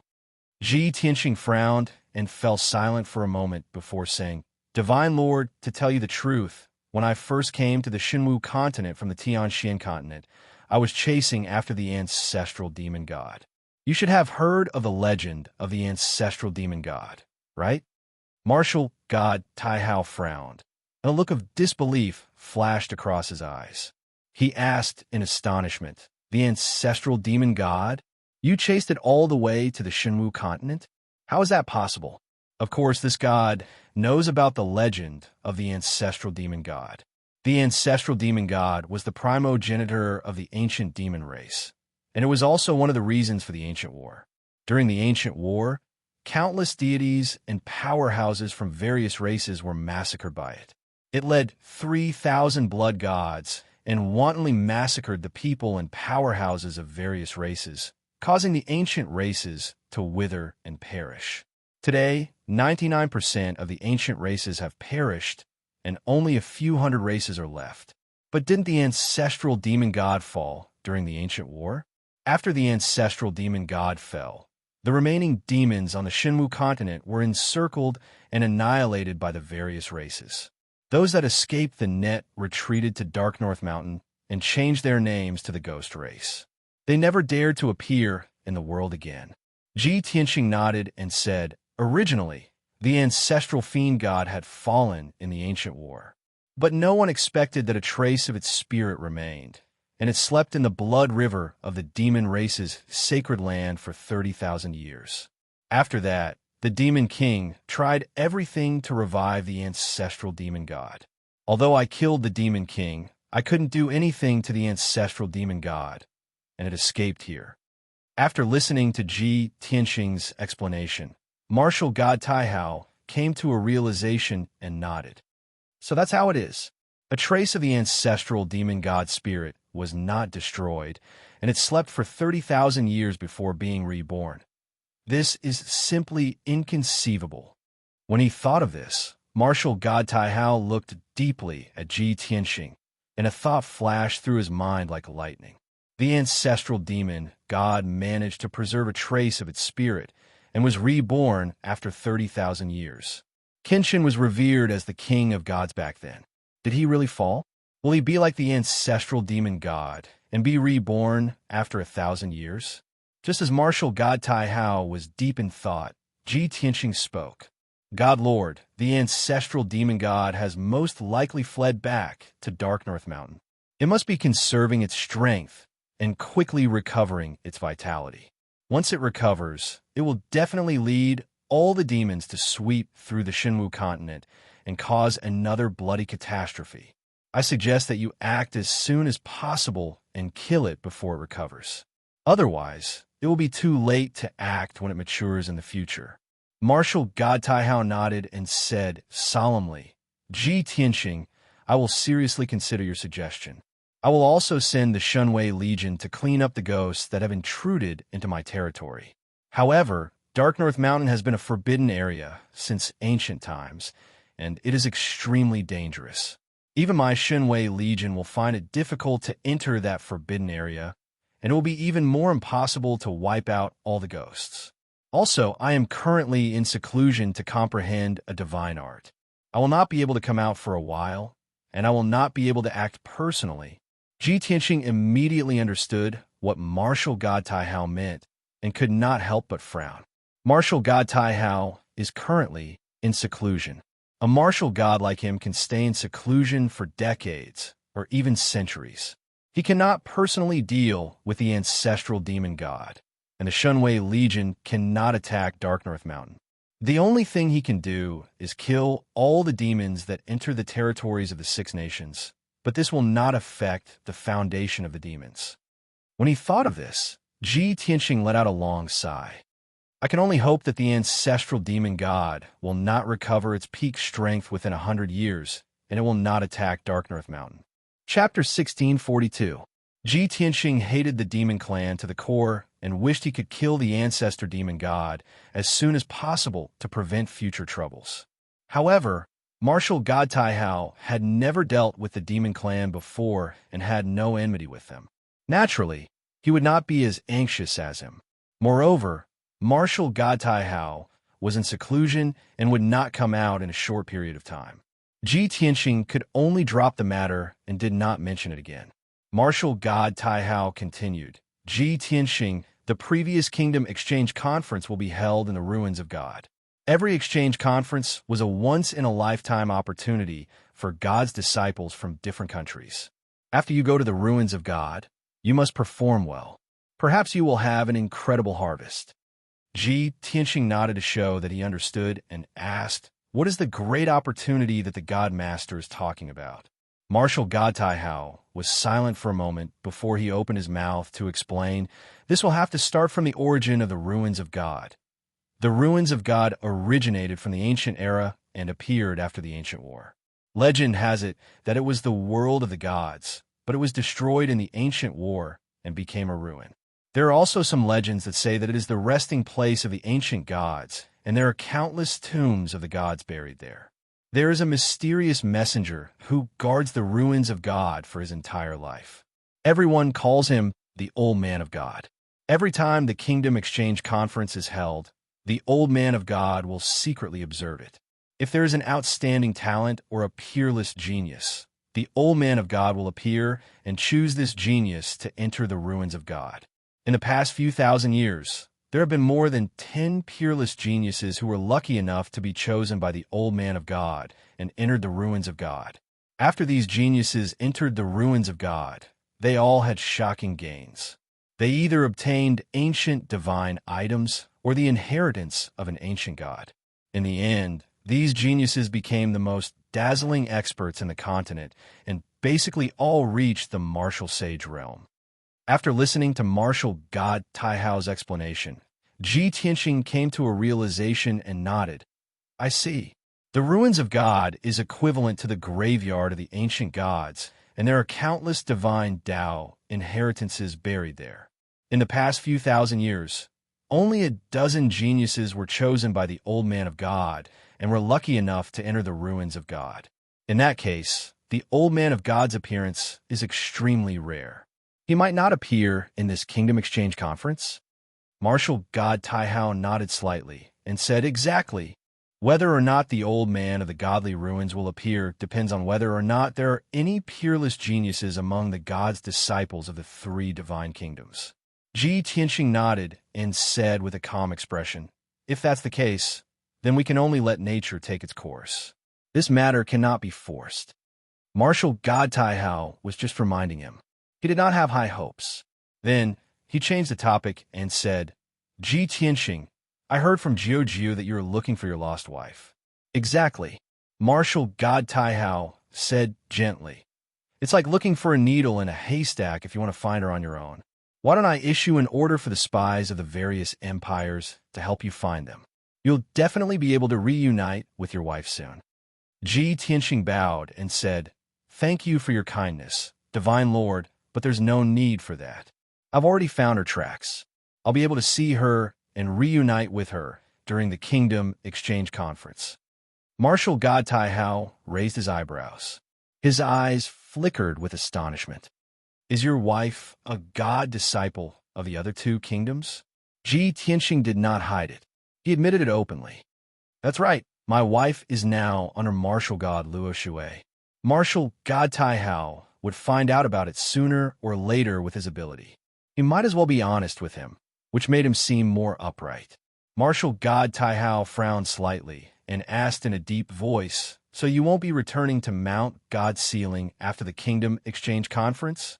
Ji Tianxing looked at him calmly and said solemnly, to be honest, I'll try to reunite with my wife. I might not be able to stay on Mount God's Ceiling. However, I'll remember the Divine Lord's kindness and care. If the Divine Lord needs me in the future, I'll do my best to repay the Divine Lord's kindness. Martial God Taihao was silent for a while before he smiled and said in a playful tone, I'm only taking care of you because of Kenshin. Why would I need you to repay me? Besides, it'll be at least a few thousand years before I need you. With Martial God Taihao's strength and status, he was one of the three giants of the Shenwu continent. Why would he care about Ji Tianxing's repayment and help? Ji Tianxing also understood this point, so he didn't say anything else. Martial God Taihao continued, everyone has their own aspirations, so I won't force you. If you want to go to Luo Shui Kingdom, go ahead. After all, you're a descendant of Kenshin. If Luo Shui knows about this, he'll definitely take good care of you. Of course, whenever you want to return to Taihao Kingdom, Mount God's Ceiling will always open its doors to you. Martial God Taihao's tone and expression were calm and indifferent. He seemed very tolerant and open-minded. Ji Tianxing bowed and cupped his hands. Many thanks for the Divine Lord's help. Martial God Taihao nodded slightly. You must remember not to forget your original intentions. Don't ruin Kenshin's reputation. All right, you may go. After he finished speaking, Martial God Taihao's clone projection gradually dissipated and soon disappeared. The dazzling white light disappeared, and the mysterious black stone became dim. The study quieted down, and the light returned to normal. Ji Tianxing quietly pondered for a moment before turning to leave. When he walked out of the study, he saw Jiu standing outside. She had a gloomy expression on her face as she pouted and counted the time with her fingers. When she saw Ji Tianxing come out, she immediately revealed a joyful expression and hurried over to welcome him. Tianxing, you're finally out. Are you done talking to father? What did you talk about? Jiao raised her head and looked at Ji Tianxing. Her small face was filled with anticipation, and her big round eyes were filled with excitement. Ji Tianxing smiled and said, "The Divine Lord told me about the Kingdom Exchange Conference. He mentioned the ruins of God and the messengers of ruins of God. He asked me to perform well." Jiao nodded and said in a clear voice, Even if Father didn't tell you about this, I was going to tell you. The ruins of God is the world's #1 forbidden area. Every martial artist in the world dreams of entering the secret realm. You must perform well and obtain the favor of the old man of the ruins of God. Other than this, what else did Father tell you? Ji Tianxing saw that her desire for knowledge was too great. He couldn't bear to disappoint her, so he said, "The Divine Lord also told me about the Chu Yun Empire. He wants to send the eldest divine son to take over the Chu Yun Empire. He also wants to capture the Chu Yun Great Emperor and imprison him in the endless black prison to make him repent." By the way, Jiao, can you tell me about the endless black prison? Endless black prison? Jiao's eyes widened. The smile on her small face disappeared, and her eyes were filled with fear. Chapter 1643. Jiao only revealed one sentence about the endless dark prison and did not mention anything else. Where was the endless dark prison? How terrifying was it? What dangers were there? He had no answer to any of these questions. However, Ji Tianxing knew that the great Emperor Chu Yun would not have a good life in the next 100 years. He and Jiao left the study and walked back to their residence. Along the way, Jiao pestered him with many questions to find out about his conversation with Martial God Taihao. In Jiao's opinion, Martial God Taihao did not allow her to eavesdrop and was being so mysterious. They must have talked about some secrets. Her strong curiosity made her want to get to the bottom of this matter. Ji Tianxing had a headache and could only brush her off with a few perfunctory words. He then returned to his residence to rest. After a night of recuperating and meditating, his mental state had recovered to its peak, and he only felt refreshed. The God's kingdom is indeed blessed by nature and envied by others. Meditating here for a night is equivalent to cultivating in Mount God bestowment for 3 days. Ji Tianxing made a comparison in his heart, and the result was shocking. The next morning, he found Jiao and said that he wanted to leave. He had achieved his goal of coming to the God's kingdom, and there was no need for him to stay. Jiao frowned in confusion and asked, "Tianxing, you just came to the God's kingdom. Why are you in a hurry to leave? The God's disciples of Mount God Bestowment have just left, and it will take them at least 20 days to reach the God's ruins.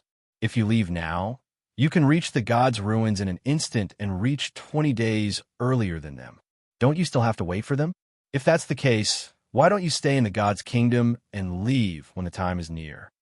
Ji Tianxing frowned and thought about it. He did not say anything. Jiao pulled his arm and continued to persuade him. "Tianxing, the God's ruins is very strange and dangerous. If you go alone, you might not even find the place. It's not easy for you to come to the God's kingdom. You should go and see the scenery. Even if you don't go sightseeing, you can stay in your room and cultivate. It's faster than cultivating in the lower bound." In the end, under Jiao's insistence, Ji Tianxing decided to stay in the God Kingdom for half a month. Seeing that he had finally agreed to stay, Jiao was especially happy. She hurriedly pulled him out of the hall. "Tianxing, let me take you to see the scenery of the Divine Kingdom." Regardless of whether Ji Tianxing agreed or not, Jiao pulled him out of Rui Palace. Under Jiao's orders, the captain of the guards brought over a snow-white winged Pegasus for the two of them. The heavenly horse was a divine steed. It was tall and holy, and there was not a single strand of variegated hair on its body. It emitted a faint silver light. Jiao brought Ji Tianxing onto the Pegasus. The Pegasus spread its pure white wings and flew into the sky. Shwa!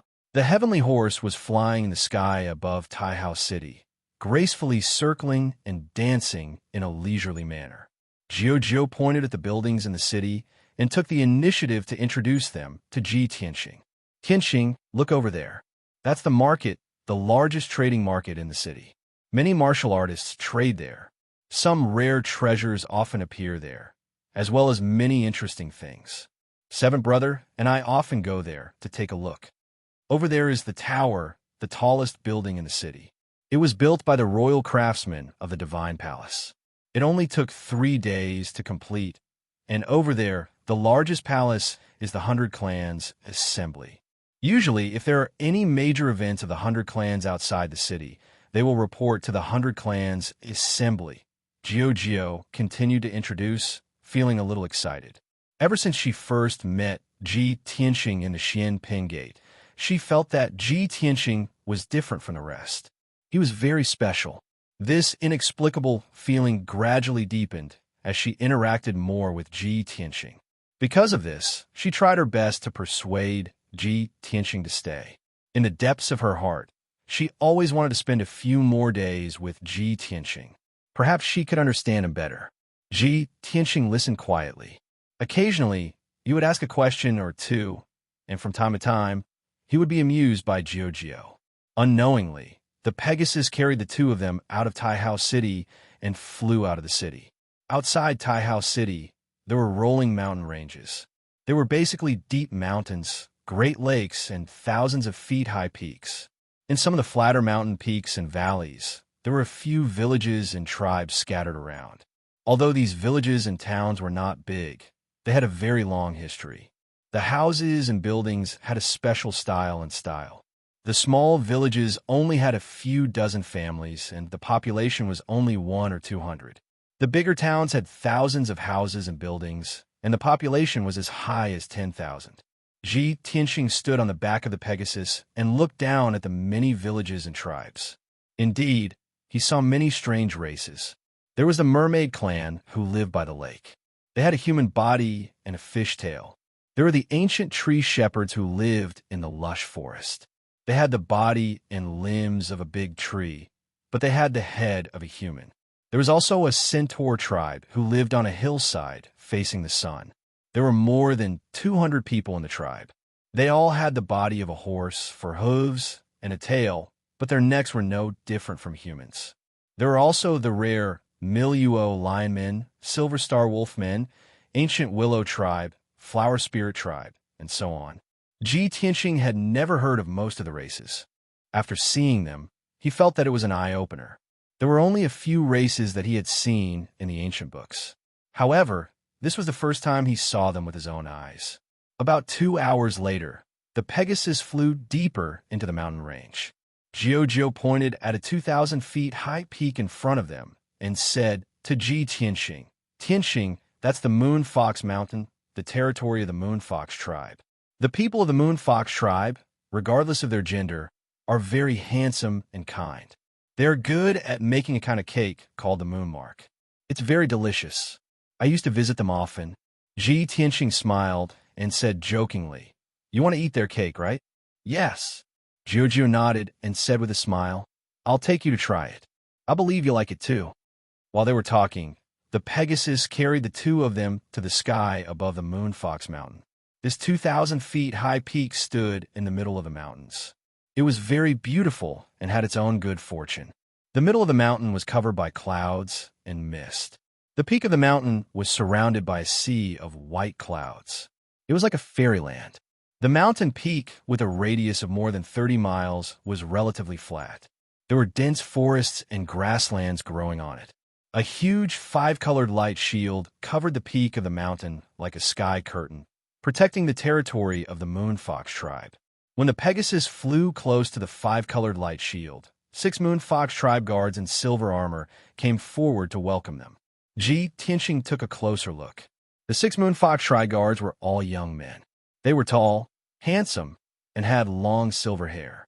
Each of them had a handsome face, a pair of pointy white ears, and a pair of silver eyes. Their auras were also somewhat feminine.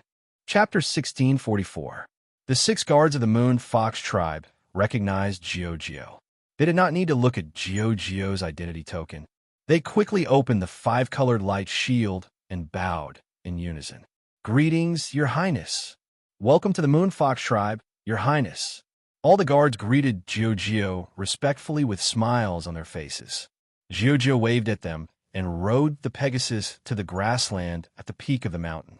Dozens of old houses and mansions were scattered on the flat green grass. They were all made of marble and inlaid with a large number of moonstones. At the northern end of the grassland, there was a three-story silver palace at the edge of the forest. The palace was not big, but it had a unique design. It exuded a sacred and solemn aura. At the top of the palace, there was a statue of a mythical beast. Ji Tianqing glanced at it and vaguely saw that the white jade statue seemed to be an exceptionally handsome fox. While he was looking around, many people of the Moonfox tribe had already gathered around him. Most of them were wearing long, silver robes. Regardless of gender, age, or gender, they were all tall and slender. They were either handsome or beautiful. When the people of the Moonfox tribe saw the Pegasus on the grassland, they all looked at Giorgio. Everyone looked excited and expectant. They all knelt on the ground and kowtowed to Giorgio. "Greetings, Your Highness. Greetings, Your Highness." Giorgio was already used to this. She smiled and waved her hand. "Everyone, please leave. I'm just here to take a look." The people of the Moonfox tribe stood up, but they did not want to leave. They stood far away and looked at Giorgio and Ji Tianqing with smiles. Giorgio smiled at Ji Tianqing and explained, "The people of the Moonfox tribe are too friendly. Every time I come, I have to disturb the entire tribe. It makes me feel a little embarrassed." Ji Tianqing nodded and smiled. "That's why the ancients summed it up well. Those who take advantage of others are soft-hearted." Giorgio was stunned. She smiled awkwardly. "It seems like what you said is true. No wonder I feel embarrassed." "That's easy. You just have to bring them some small gifts every time you come," Ji Tianqing said with a smile. "Good idea." Giorgio nodded in agreement. The two of them chatted as they walked towards the house 1,000 feet away. It was a two-story house with walls made of silver stones with fine veins. There were already some mottled traces of the vicissitudes of life. Two silver foxes were engraved on the two light golden doors, giving off a somewhat demonic aura. The walls of the two-story building in the courtyard were inlaid with rows of moonstones, forming a mysterious and special pattern that flickered with silver light. Giorgio pointed at the small building and introduced it to Ji Tianqing. "That's Moondream's home. She makes the best pastries in the entire Moonfox tribe."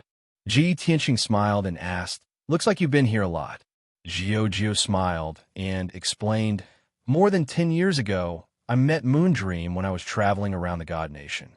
She provoked a group of demon beasts deep in the mountains when she was picking herbs.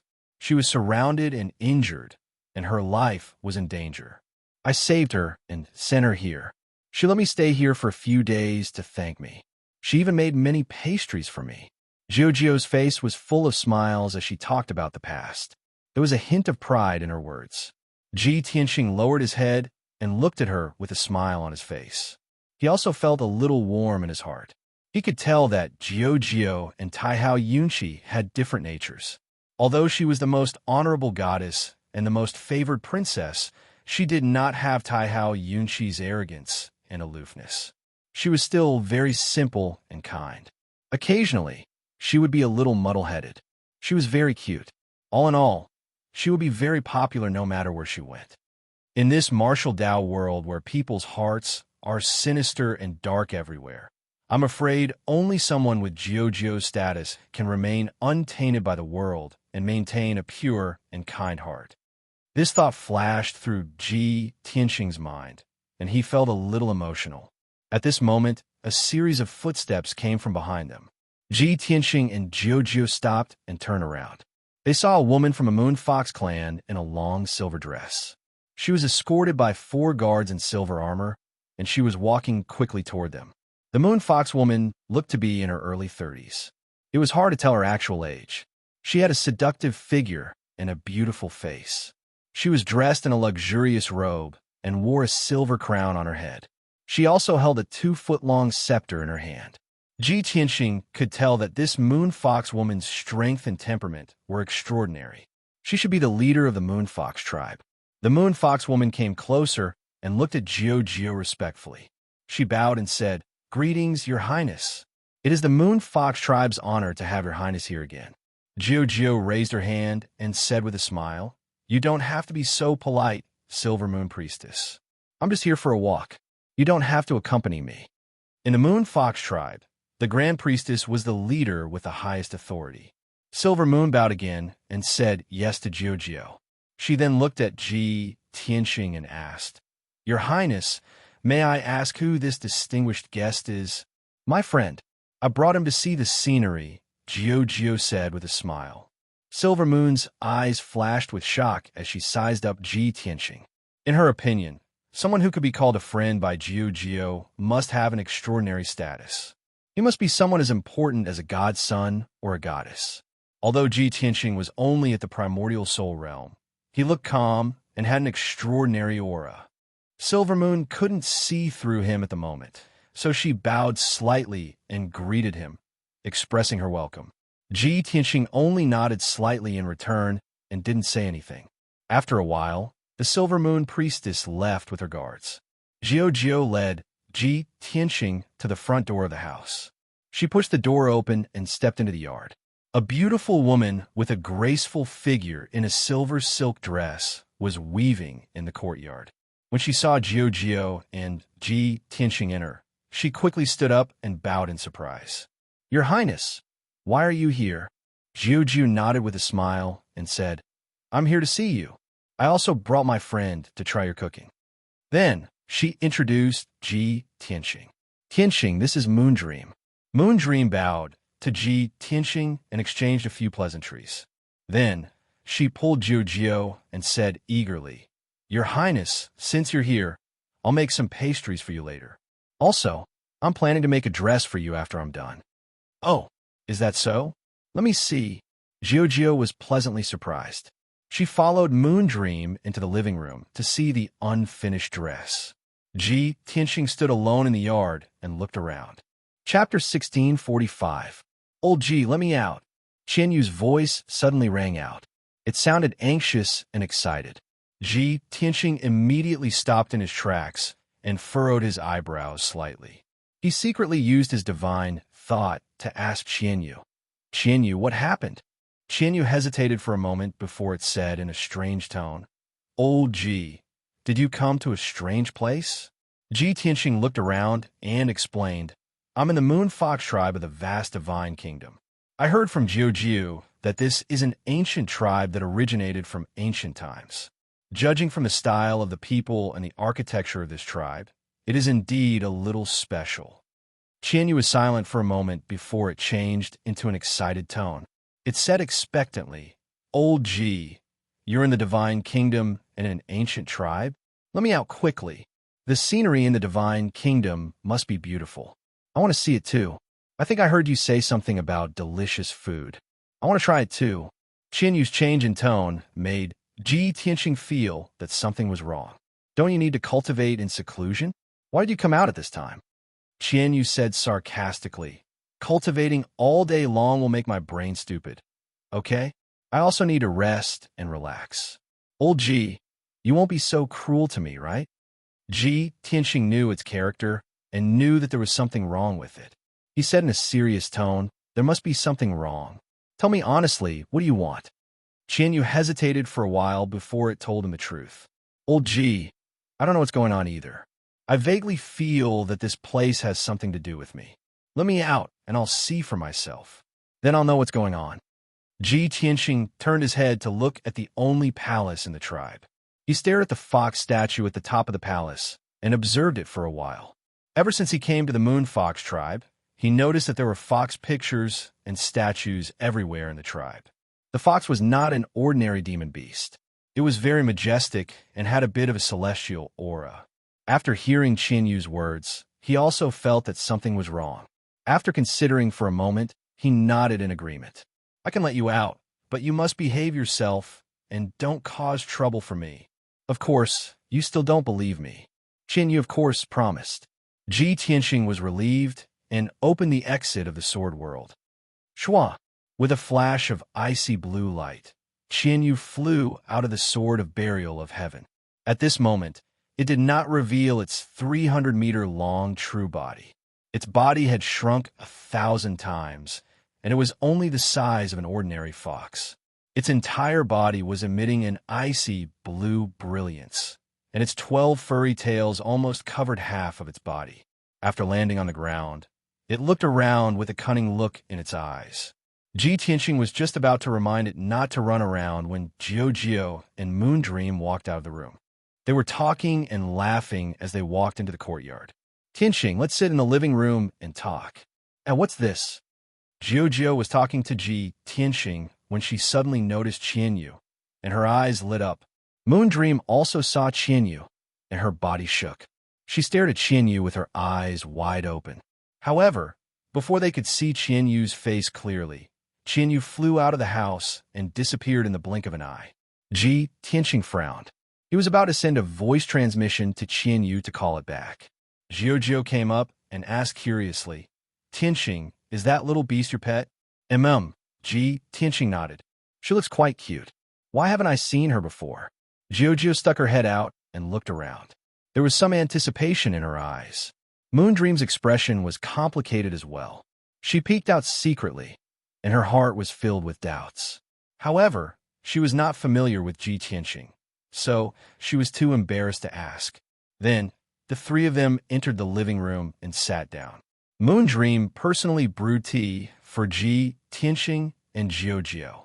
She also brought some spirit fruits before going to the kitchen to make some pastries. The tea was the Moon Fox clan's Star Spirit tea. It tasted refreshing, and one would have rolling spirit chi after drinking it. The spirit fruits were also a species unique to Mount Yaoyu. They were very attractive and contained wisps of star power. After Ji Tianxing ate the 2 spirit fruits, the star power merged into his body and subtly tempered his body. After all, he had cultivated the galaxy body tempering art and could absorb the star power to temper his body. The spirit fruits on Mount Yaoyu were very beneficial to him. Unfortunately, he was worried that Qianyu would cause trouble, so he was distracted and could not focus on refining the star power. About an hour later, Moondream finally finished her work. She brought a plate of fragrant pastries to Ji Tianxing and Jiao. There were 8 crescent-shaped pastries on the simple silver tray. Each pastry was light silver and emitted bits of starlight. They were like the moon that had shrunk millions of times. The pastries were very exquisite. Even the texture was very particular. They also contained rich star power, which was very beneficial to cultivators. Jiao had been thinking about it for a long time. She eagerly picked up a pastry and tasted it. Ji Tianxing did not stand on ceremony and started tasting the moon mark. Moondream looked at the two of them expectantly, waiting for their comments. When the two of them were satisfied and full of praise, a smile bloomed on her face, revealing an expression of pride and honor. However, just as Ji Tianxing and Jiao were tasting the delicacies and Moondream was blissful, there was a sudden exclamation. "Oh my God! Everyone look! What's going on? The divine fox has appeared." A sudden clamor sounded in the air above the grassland. Ji Tianxing, Jiao, and Moondream were stunned. They hurriedly walked out of the living room and into the yard. The three of them looked toward the center of the tribe and saw the only palace in the tribe emitting starlight. Many Moon Fox clansmen in silver and white dresses were flying toward the palace quickly. More and more clamorous noises came from all around the palace. The originally peaceful Moon Fox tribe suddenly became lively and noisy. "What's going on?" Jiao frowned and looked at Moondream in confusion. Moondream was also confused. It seems like something happened in the temple. Could it be that Qianyu got into trouble again? Ji Tianxing had a bad premonition and frowned. He only thought for a moment before flying into the sky and flying toward the temple. "Let's go take a look." Jiao and Moondream quickly followed him and flew toward the temple. In the blink of an eye, the three of them flew thousands of feet away and arrived at the entrance of the temple. There were already more than 200 people gathered outside the entrance of the ancient temple. Almost all the Moon Fox clansmen were alarmed. The holy and solemn silver temple was enveloped in a dazzling silver light. Chapter 1646. More than 200 Moon Fox tribesmen gathered outside the temple, discussing fervently. Everyone craned their necks to look into the temple, their faces full of doubt and shock. That's strange. Why would the temple suddenly light up and release such a strong divine power? Could it be that the fox god has shown his spirit? Could it be that our tribe's sincerity has moved the fox god? Look, the source of the divine light is the fox god statue. Don't worry. The high priestess and the guards have already entered the temple to check on the situation. There will be a result soon. I wonder if it's a blessing or a curse for something like this to happen in the temple.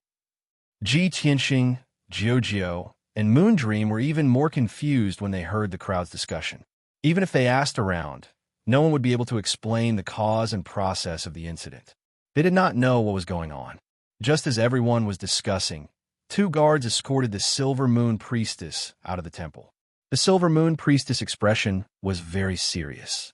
Her face was as cold as ice, and there was a hint of anger between her brows. However, she suppressed her anger and maintained a dignified demeanor. She stepped over the marble steps and went straight to Jiujio. Your Highness, something happened in the shrine. I'm sorry to have disturbed you. I'm deeply sorry. As she spoke, the Silver Moon Priestess bowed to Jiujio. Jiujio frowned and asked with concern, Silver Moon Priestess, this temple is the Moon Fox tribe's place of faith. It has always been peaceful. How could something happen? What the hell happened? Can I go in and take a look? The Silver Moon Priestess did not answer directly. She glanced coldly at Ji Tianxing and said calmly, Little Highness, this is very strange. I'm afraid it has something to do with your friend. Jiujio was even more confused. She turned to look at Ji Tianxing and asked, Silver Moon Priestess, what is going on? The Silver Moon Priestess took a deep breath and explained in a low voice, 100 breaths ago, an ice-blue demon beast barged into the temple. After the guards found it, they wanted to chase it out of the temple so as not to disturb the ancestors of our clan. Who would have thought that the little beast's speed was so fast that it actually dodged the guard's chase and entered the statue? It even swallowed the summoning Moon Divine stone in one gulp. I've already asked the guards to investigate. Someone saw the demonic beast flying over from Moondream's house. What? Jiujio, Moondream, and the others opened their eyes wide in disbelief. Ji Tianxing frowned, and a touch of helplessness flashed in his eyes. He thought to himself, Damn Qianyu, just now he promised me that he wouldn't get into trouble. I didn't expect that in just a short while, it would cause such a huge disaster for me. He didn't know what the Divine Moonstone, the Silver Moon Priest, was talking about. However, the Silver Moon Priest and the rest of the Moon Fox clansmen were shocked and furious. Seeing everyone's reaction, Ji Tianxing could also guess that the divine stone of the summoning moon was definitely something extremely important. After all, this temple was the place of worship for the Moon Fox clansmen. It was a sacred place that could not be desecrated. The statue and the divine stone of the Moon Fox clan were also the sacred objects of the Moon Fox clan. The Silver Moon Priest looked at Jiujio and said in a low voice, Young Highness, to be honest, if this young master was not your friend, I would have already ordered him to be arrested. Our clan has always believed in the ancestors. Even when we were on the verge of extinction, we did not forget to protect the statue and the divine moonstone of the ancestors. To us, nothing is more important than the statue and the divine moonstone. Now that something like this has happened, I implore young Highness to deal with it impartially. The Silver Moon Priest's tone was very solemn. After she finished speaking, more than 200 Moon Fox clansmen knelt on the ground and kowtowed to Jiujio. Your Highness, please uphold justice for us. Everyone's tone was filled with grief and anger. It was obvious that if Jiujio wasn't present, these angry Moon Fox clansmen would have already attacked Ji Tianxing. Jiujio also felt troubled and said, Silver Moon Priest, don't be anxious. Let's go in and take a look first. I believe that my friend will not have any ill intentions towards the Moon Fox clan. After that, she pulled Ji Tianxing up the stairs and walked towards the entrance of the temple. The The Silver Moon Priest suppressed the anger in her heart and followed them into the temple. As for Moondream, she could not enter the temple without the permission of the High Priest. She could only wait outside the door with her clansmen and wait anxiously. Ji Tianxing and Jiu Jiu stepped through the door and entered the vast and bright temple. The temple, which had a radius of 100 feet, was decorated with the unique features of the other clans. The floor was paved with marble and inlaid with all kinds of colorful gems to form mysterious patterns. 16 thick and sturdy pillars stood on both sides of the temple and were painted bright silver. The walls on both sides of the temple were carved with lifelike reliefs of all kinds of strange and rare spirit beasts. At least a few thousand spirit beasts were facing the north of the temple and bowing with sincerity. And in the north of the temple, there was a tall altar. At the top of the altar, there was a statue of a spirit beast that was 100 feet tall. It was a spirit fox that was silver in color and looked very lifelike. Its appearance was majestic, and its appearance was demonic. Its aura was mysterious and ethereal, and it even had a hint of an immortal spirit. Without a doubt, this spirit fox statue was the ancestor that the Moon Fox clan worshipped. Originally, this statue was made of special materials and had a powerful divine formation around it, so it should be glowing brightly. But now, the entire statue was dim and lifeless, like an ordinary stone. It was as if all the spirit chi and divine power had disappeared. There was a ball of icy blue light lying quietly on the shoulder of the spirit fox statue. Ji Tianxing knew that it was Qianyu. It was curled up into a ball and lying on the shoulder of the statue. It was sleeping soundly and was even snoring rhythmically. A wry smile appeared on Ji Tianxing's face as he thought to himself, "Isn't this damned stupid fox usually quite sly?" After causing such a huge mess, not only did it not escape from the temple, it even dared to sleep on the statue. How am I supposed to explain this? Even though this was what he thought, he could guess that there had to be a reason for this. He released his divine sense and carefully examined Qianyu for a moment before discovering something. There was a fist-sized silver ball of light in Qianyu's body, which was exuding divine power at the same rhythm as its breathing. The vast divine power surged into its body and quickly strengthened its body and soul. With its current strength, it was unable to withstand such terrifying divine power, so it had fallen unconscious. Ji Tianxing heaved a sigh of relief upon seeing this. At the very least, Qianyu was safe for the time being. Chapter 1647. To Ji Tianxing, as long as nothing happened to Qianyu, everything would be fine. But the Silver Moon Priestess's face didn't look too good. Her anger was getting worse and worse. Not only did Qianyu swallow the God Stone, but he was also sleeping on top of the statue. This was an insult to the Moon Fox clan's ancestors. The Silver Moon Priestess couldn't hold back her anger any longer. She glared at Ji Tianxing and asked, "Young master, please give my clan a reasonable explanation." This. Ji Tianxing hesitated for a moment. He looked around and finally fixed his eyes on the tall statue of the fox god. He carefully observed the statue, sizing it up from head to toe. Suddenly, his eyes flashed, and he had an idea. The Silver Moon Priestess saw that he was silent and became even angrier. She asked coldly, "Your pet has caused such a big trouble. Don't you feel sorry for it? If that's the case, then don't blame me for not giving you face. Men, take down the demonic beast that blasphemes the ancestors' dignity." At this point, the Silver Moon Priestess couldn't care less about Jiu-Jio's presence. She also didn't care that Ji Tianxing was Jiu-Jio's friend. If she didn't take down the demonic beast, she wouldn't be able to face the people of the Moon Fox clan.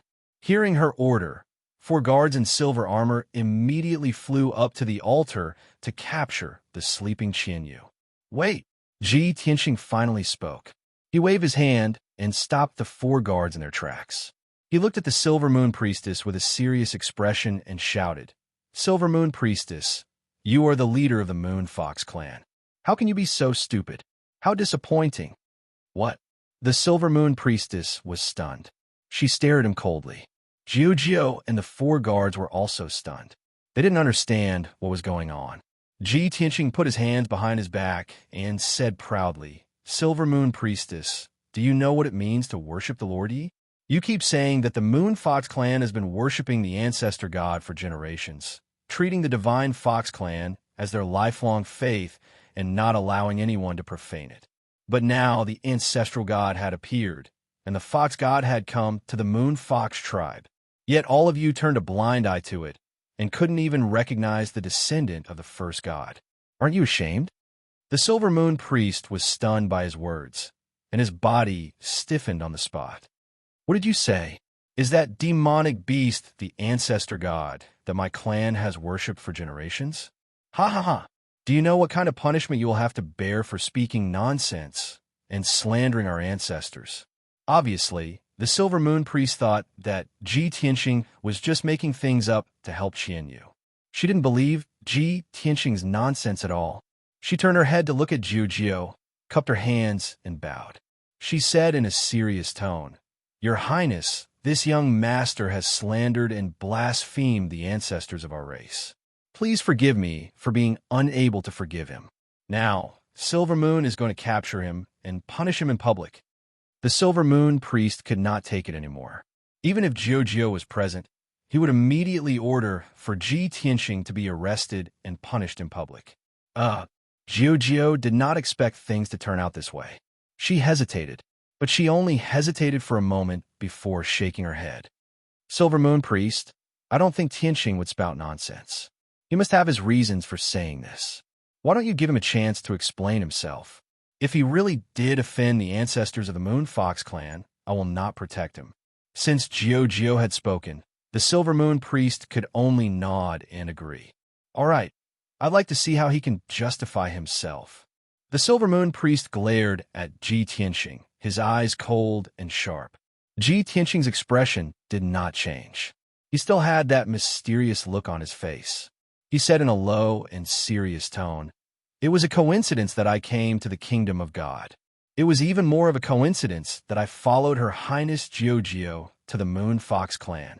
But I believe that there is a thread of fate that led us to this place. Perhaps the decline of the Moon Fox clan and the piety of worshiping the ancestors of the Moon Fox clan moved the heavens and gave us the opportunity to manifest our ancestors. That's right.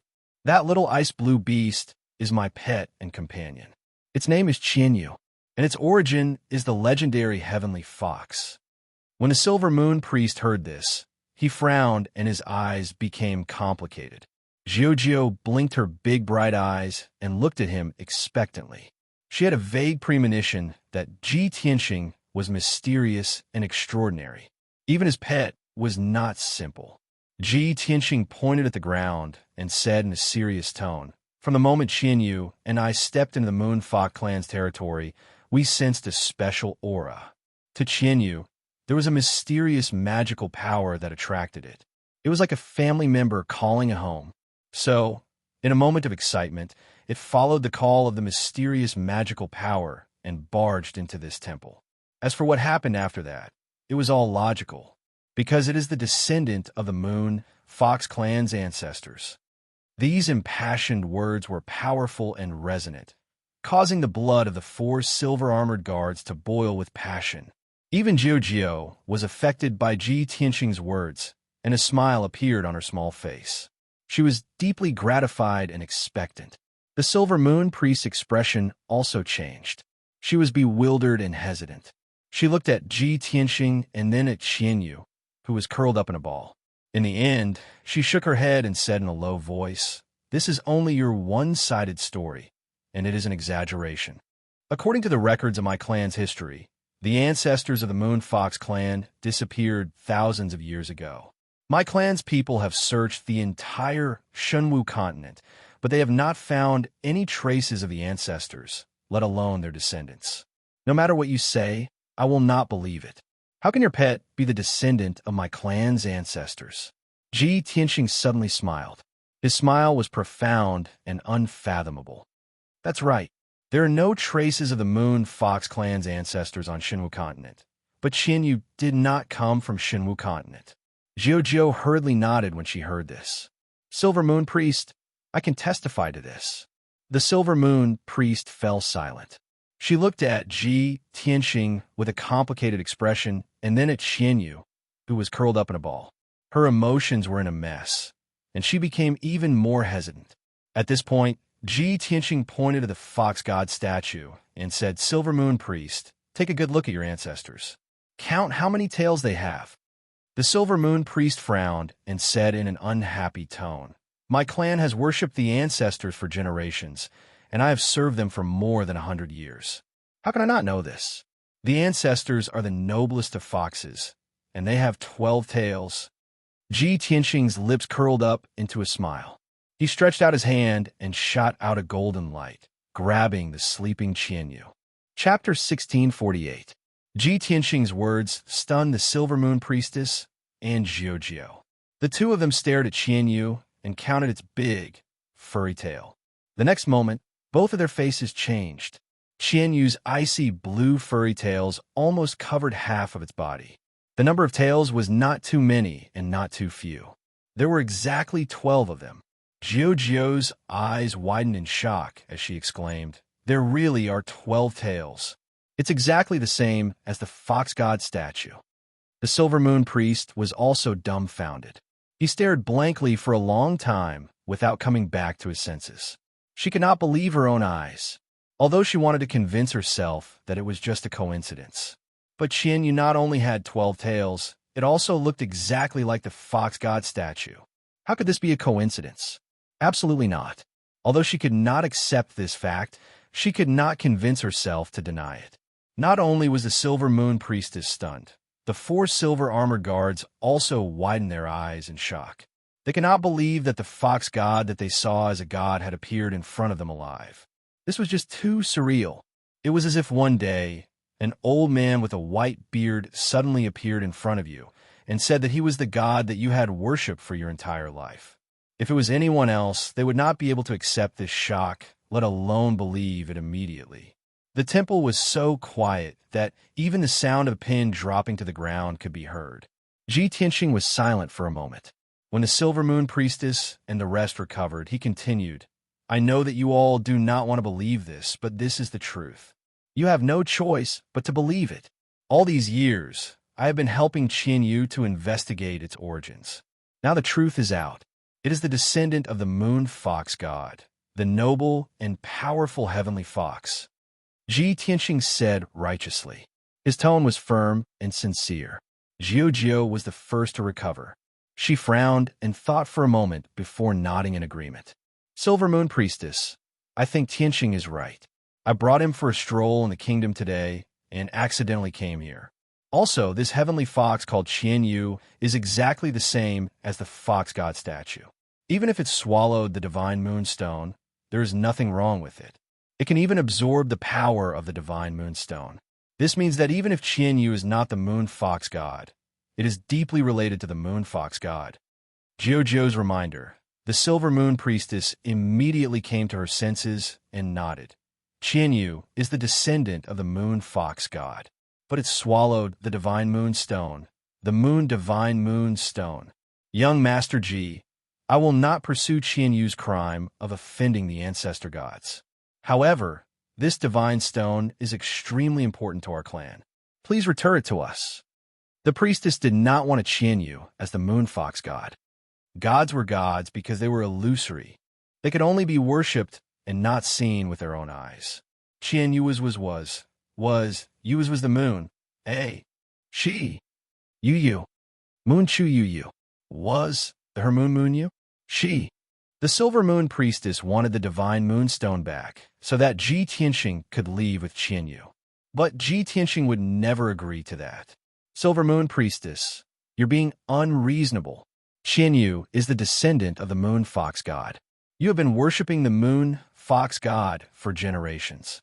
Now that it is back, it is your piety that has moved the moon fox god. This is a joyous occasion for the moon fox god. As for the divine moonstone, it is the moon fox god's treasure, or it was left behind by the moon fox god. Qianyu swallowed the divine moonstone. You can say that it is returning to its rightful owner. Ji Tianxing looked at the Silver Moon priest with a serious expression and analyzed the situation in a serious tone. The Silver Moon priestess was dumbfounded. She stared at Su Ping, stuttering. You shameless bastard.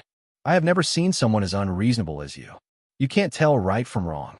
That divine moonstone is the moon fox god's treasure. Your pet swallowed the divine moonstone. How am I being unreasonable?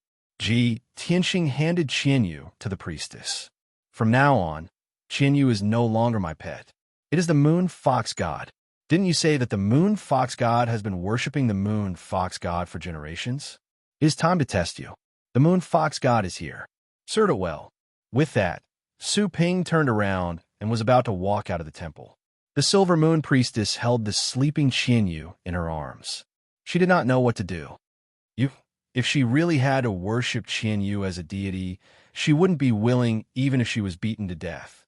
But Ji Tianxing had thrown Qianyu to her. She did not know what to do. Helpless, she turned to look at Jiu and gave her a pleading look. Jiu pouted. She wanted to help, but she could not. The Silver Moon priestess felt a headache coming on. She shouted to Ji Tianxing, "Young Master Ji, please wait." Ji Tianxing was just pretending to leave. He immediately stopped and turned around to ask, "What's wrong? Don't you want to serve the moon fox god? Is the moon fox god's devotion to the moon fox god all an act?" No. Of course not. The Silver Moon priestess shook her head. Then you must serve it well. If you don't take good care of them and don't serve them well, then you'll be committing treason and offending them, Ji Tianxing said. He turned around and was about to leave. The Silver Moon priest panicked and hurriedly shouted, "Young Master Ji, please forgive me for my previous offense. I was only anxious. I just want you to take your pet away. It does not matter if it is the descendant of our moon fox god. It is not suitable for it to stay here. However, the divine moonstone is very important to us. Please keep it." "I see." Ji Tianxing frowned. He thought for a moment and then shook his head. "I am afraid that is not possible. I just talked to Qianyu. It said that the divine moonstone is its ancestor's relic. It has begun to merge with its soul and blood. If you take the divine moonstone by force, you will kill Qianyu. It is the descendant of our moon fox god. It will be our future guardian. Are you sure you want to kill it?" The Silver Moon priestess was stunned. She murmured in disbelief. "How can this be? What should I do?" "Simple," Ji Tianxing said righteously. "Qianyu can stay with the divine moonstone. You can serve it well and help it grow into the moon fox god." Chapter 1649. Ji Tianxing's two choices made the Silver Moon priestess feel extremely aggrieved. She didn't want to accept either choice. If she could turn back time, she would rather offend Jiu than let Ji Tianxing and Qianyu enter Mount Yaoyu. Unfortunately, it had already happened, and there was no turning back. "Young Master Ji, is there no third choice?" The Silver Moon priestess frowned at Ji Tianxing, her eyes full of pleading. Ji Tianxing shook his head with a regretful expression. "I'm sorry, I have no choice." The Silver Moon priestess lowered her head in silence. After a long consideration, she made up her mind. "In that case, I choose to let Qianyu and the divine stone stay." Obviously, she would rather leave Qianyu in Mount Yaoyu than lose the divine stone. Ji Tianxing seemed to have expected her to make this choice. He nodded calmly. Since the Silver Moon priestess has made her decision, then so be it. But I have to remind you that Qianyu has never left my side. If I'm not by its side, it won't be used to it, and its temper will be very bad. With its temper, it will most likely tear down this temple. After all, this temple is dedicated to it. It will also destroy the entire Mount Yaoyu, destroy all the buildings, and even beat up the people of the Moonfox clan. In addition, it is still growing and needs to consume a large amount of spiritual stones and pills every day. If you can't satisfy it, it will become violent. Before Ji Tianxing could finish, the Silver Moon priestess's scalp went numb and her face turned ugly. Images of Qianyu's crazy destruction kept appearing in her mind. The more she thought about it, the more she shuddered. Ji Tianxing laughed in his heart, but he still said seriously, "Silver Moon priest, these are all possible scenarios. You must be mentally prepared. No matter what, please remember that Qianyu is the guardian of the Moon Fox clan. You must serve it devoutly and satisfy all its requests. You must not hurt it. Otherwise, you will be disobeying the ancestors and will be punished by the heavens. In the end, she didn't even wait for Ji Tianxing to finish before shouting, "Stop! Young Master Ji, please take it away." The peace and tranquility of our Moon Fox clan was not easy to come by. I don't want our home to be destroyed. After saying that, she threw Qianyu to Ji Tianxing as if she was throwing away a hot potato. With a wave of his hand, Ji Tianxing kept Qianyu back into his sleeve and into the sword world.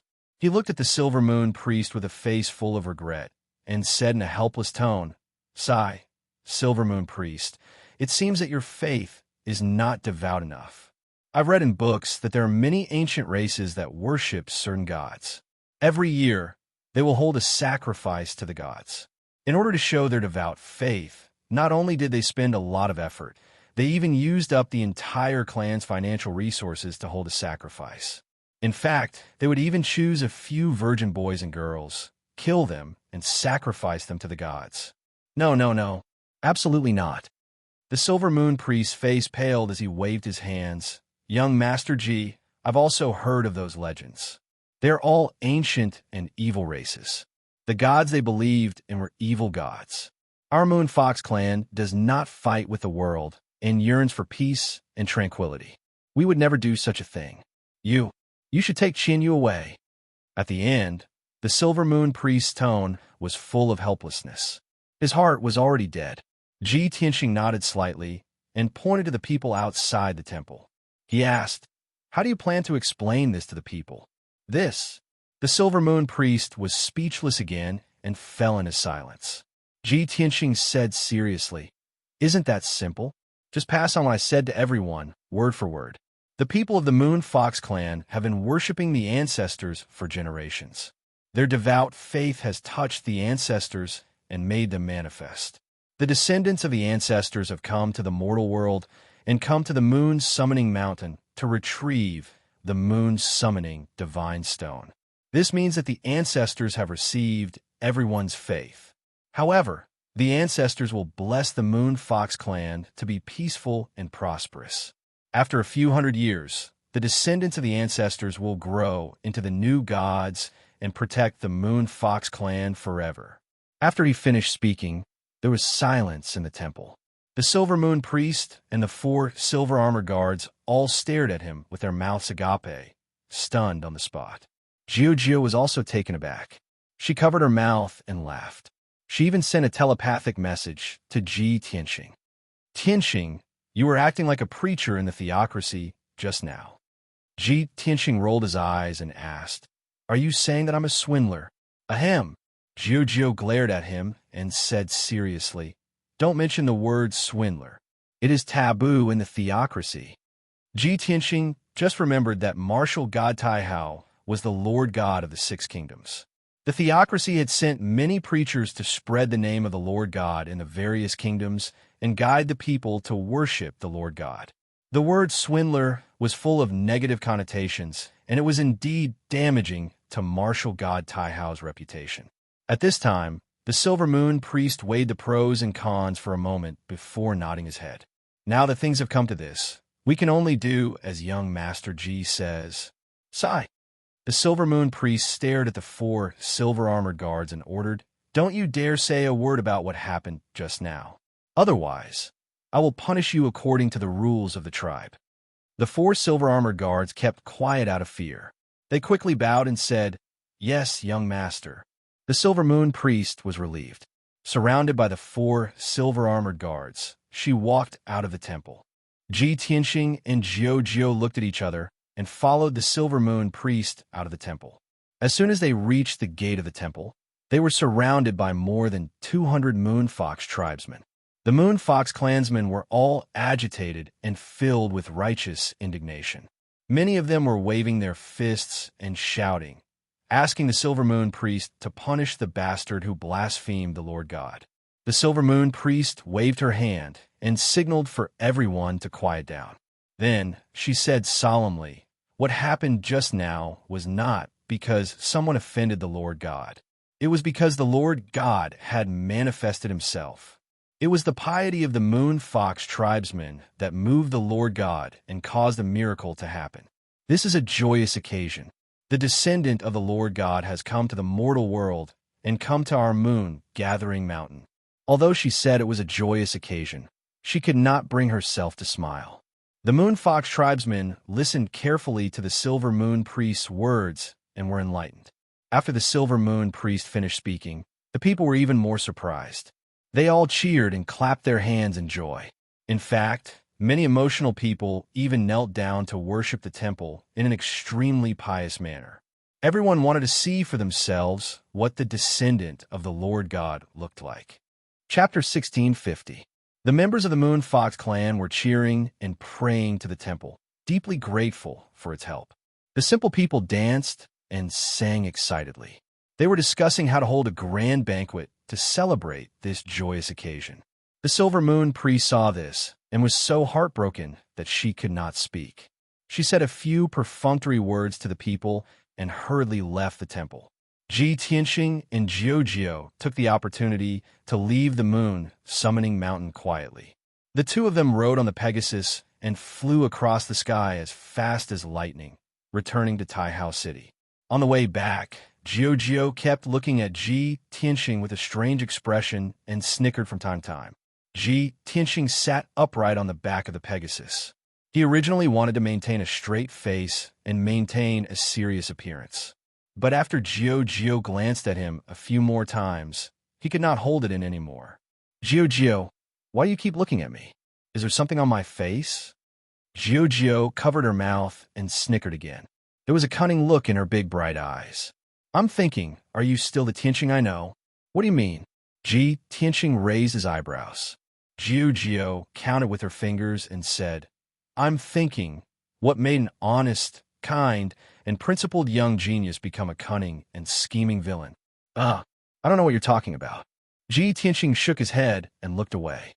Jiao turned around and stared into his eyes.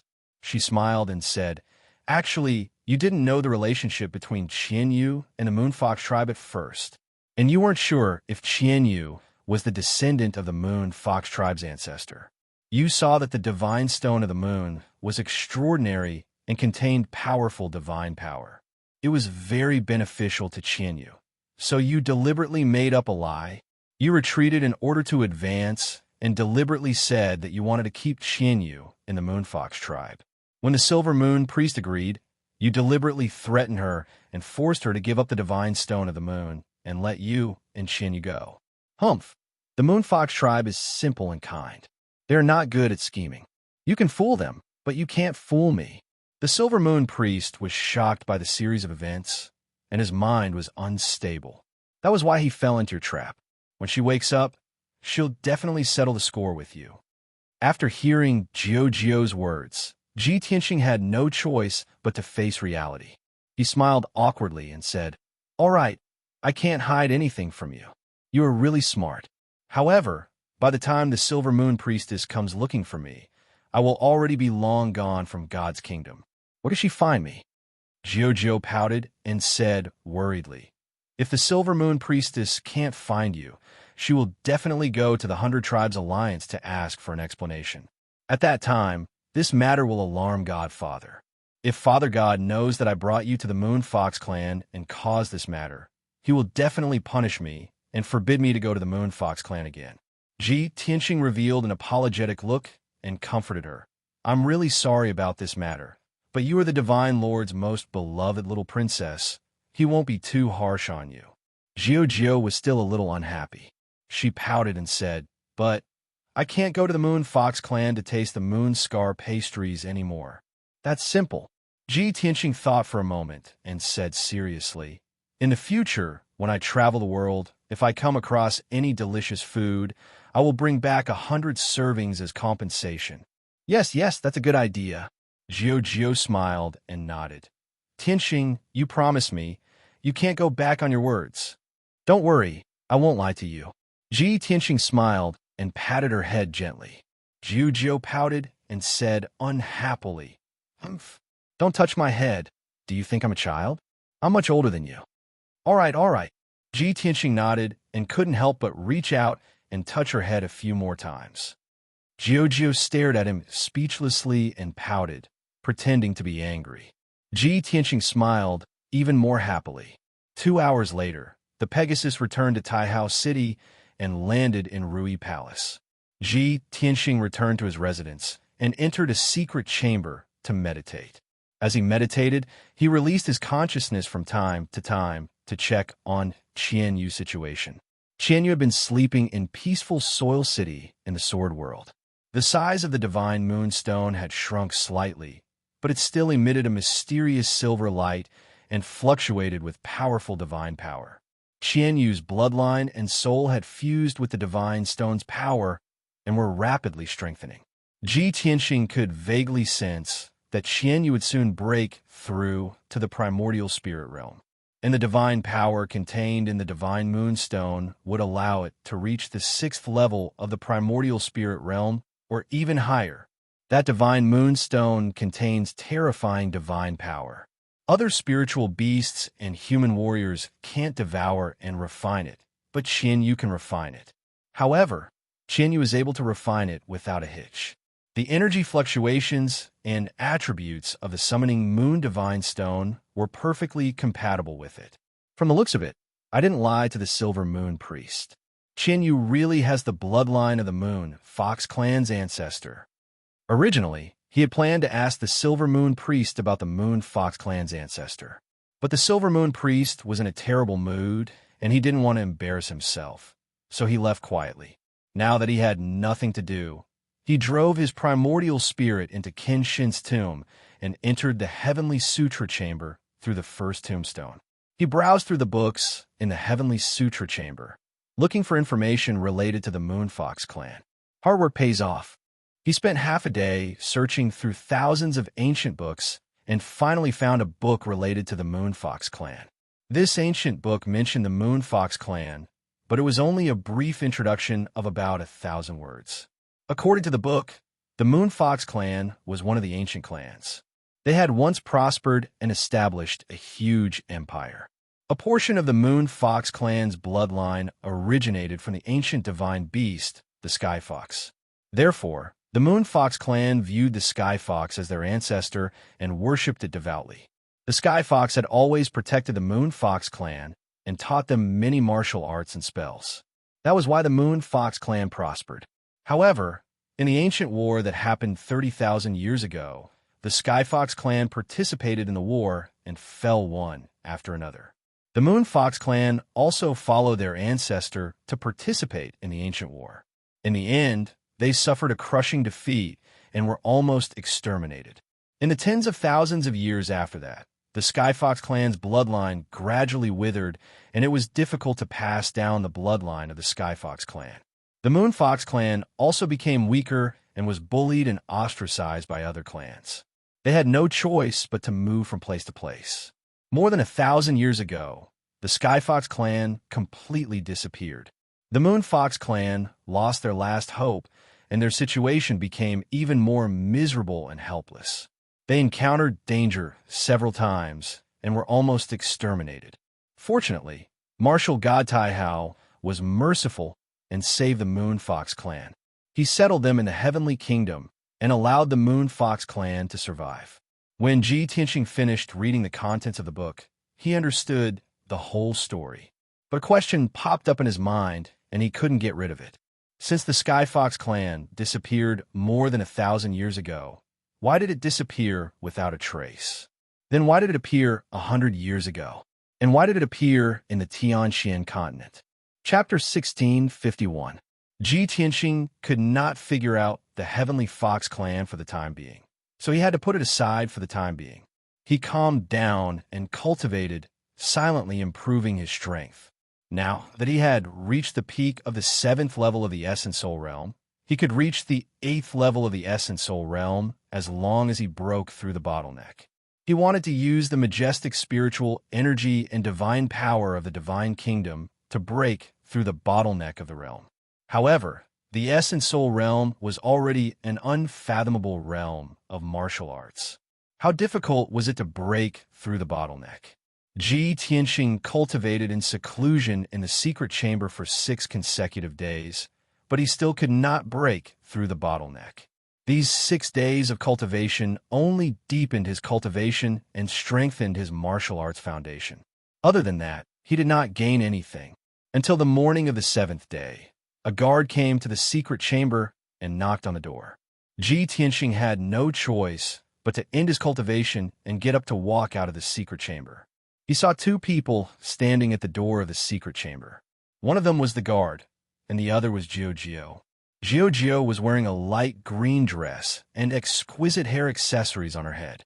She looked exceptionally cute. However, her expression and eyes were not relaxed at all. There was even a hint of worry. Jiao, why are you looking for me? Ji Tianxing greeted her. Jiao hurriedly pulled him out and explained as they walked. Tianxing, the Silver Moon Priestess, has indeed come to Taihao City. She is now in the 100-clan alliance looking for someone to judge. I just got the news, so I hurried to inform you. Before the people of the 100 Races Alliance begin their investigation, you should hide first. Then she added, of course, this is not because I am afraid of trouble. I just don't want to get involved in unnecessary trouble. Furthermore, the Heavenly Fox clan is so pure and kind. I don't want to hurt the Silver Moon Priestess. Ji Tianxing nodded to show that he understood. Yes, I have already planned and mentally prepared for this. Since the Silver Moon Priestess is here, it is time for me to leave. Seeing that he had no intention of resisting, Jiao heaved a sigh of relief and said, Tianxing, go pack up. I will wait for you here. Ji Tianxing shook his head and said with a smile, I don't have anything to pack. I can set off now. All right, then I'll send you to the space-time tunnel now. Jiao ordered the guards to prepare a carriage. When the 2 of them walked into the courtyard, an exquisite and luxurious large carriage had already stopped in front of them. This carriage was Jiao's personal carriage. It was incomparably luxurious and noble. It was pulled by 4 spotlessly white Pegasi. The coachman was the captain of the Imperial bodyguards. After Ji Tianxing and Jiao boarded the carriage, the coachman drove the carriage away from Rui Palace and headed towards the Eastern District. About half an hour later, the carriage passed through a dozen streets and stopped in front of a majestic tower. This white pagoda, which was 100 feet tall, was one of the few iconic buildings in the city. It was called the Space-Time Pagoda. The area within 1,000 feet of the Tower of Time and Space was a restricted area guarded by hundreds of temple guards. Ordinary people were not allowed to approach. This place was heavily guarded, and the giant tower exuded a sacred and majestic aura. Ji Tianxing could vaguely feel that there was an extremely powerful array set up inside the Space-Time Pagoda.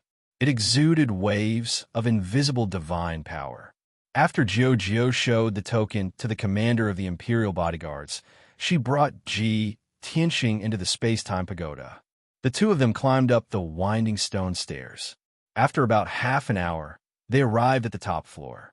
The top floor was a vast hall. The floor was paved with rare jade and inlaid with all kinds of gems and divine stones. In the middle of the hall, there was an ancient altar with a radius of more than 300 feet. The altar flickered with a dense white light and exuded a majestic divine power fluctuation. 4 white-robed elders with sage-like demeanor guarded the altar.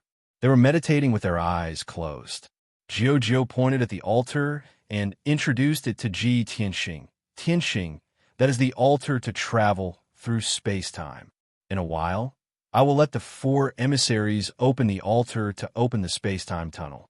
Once you pass through the space-time tunnel, you will be able to travel billions of miles in an instant and reach the ruins of God.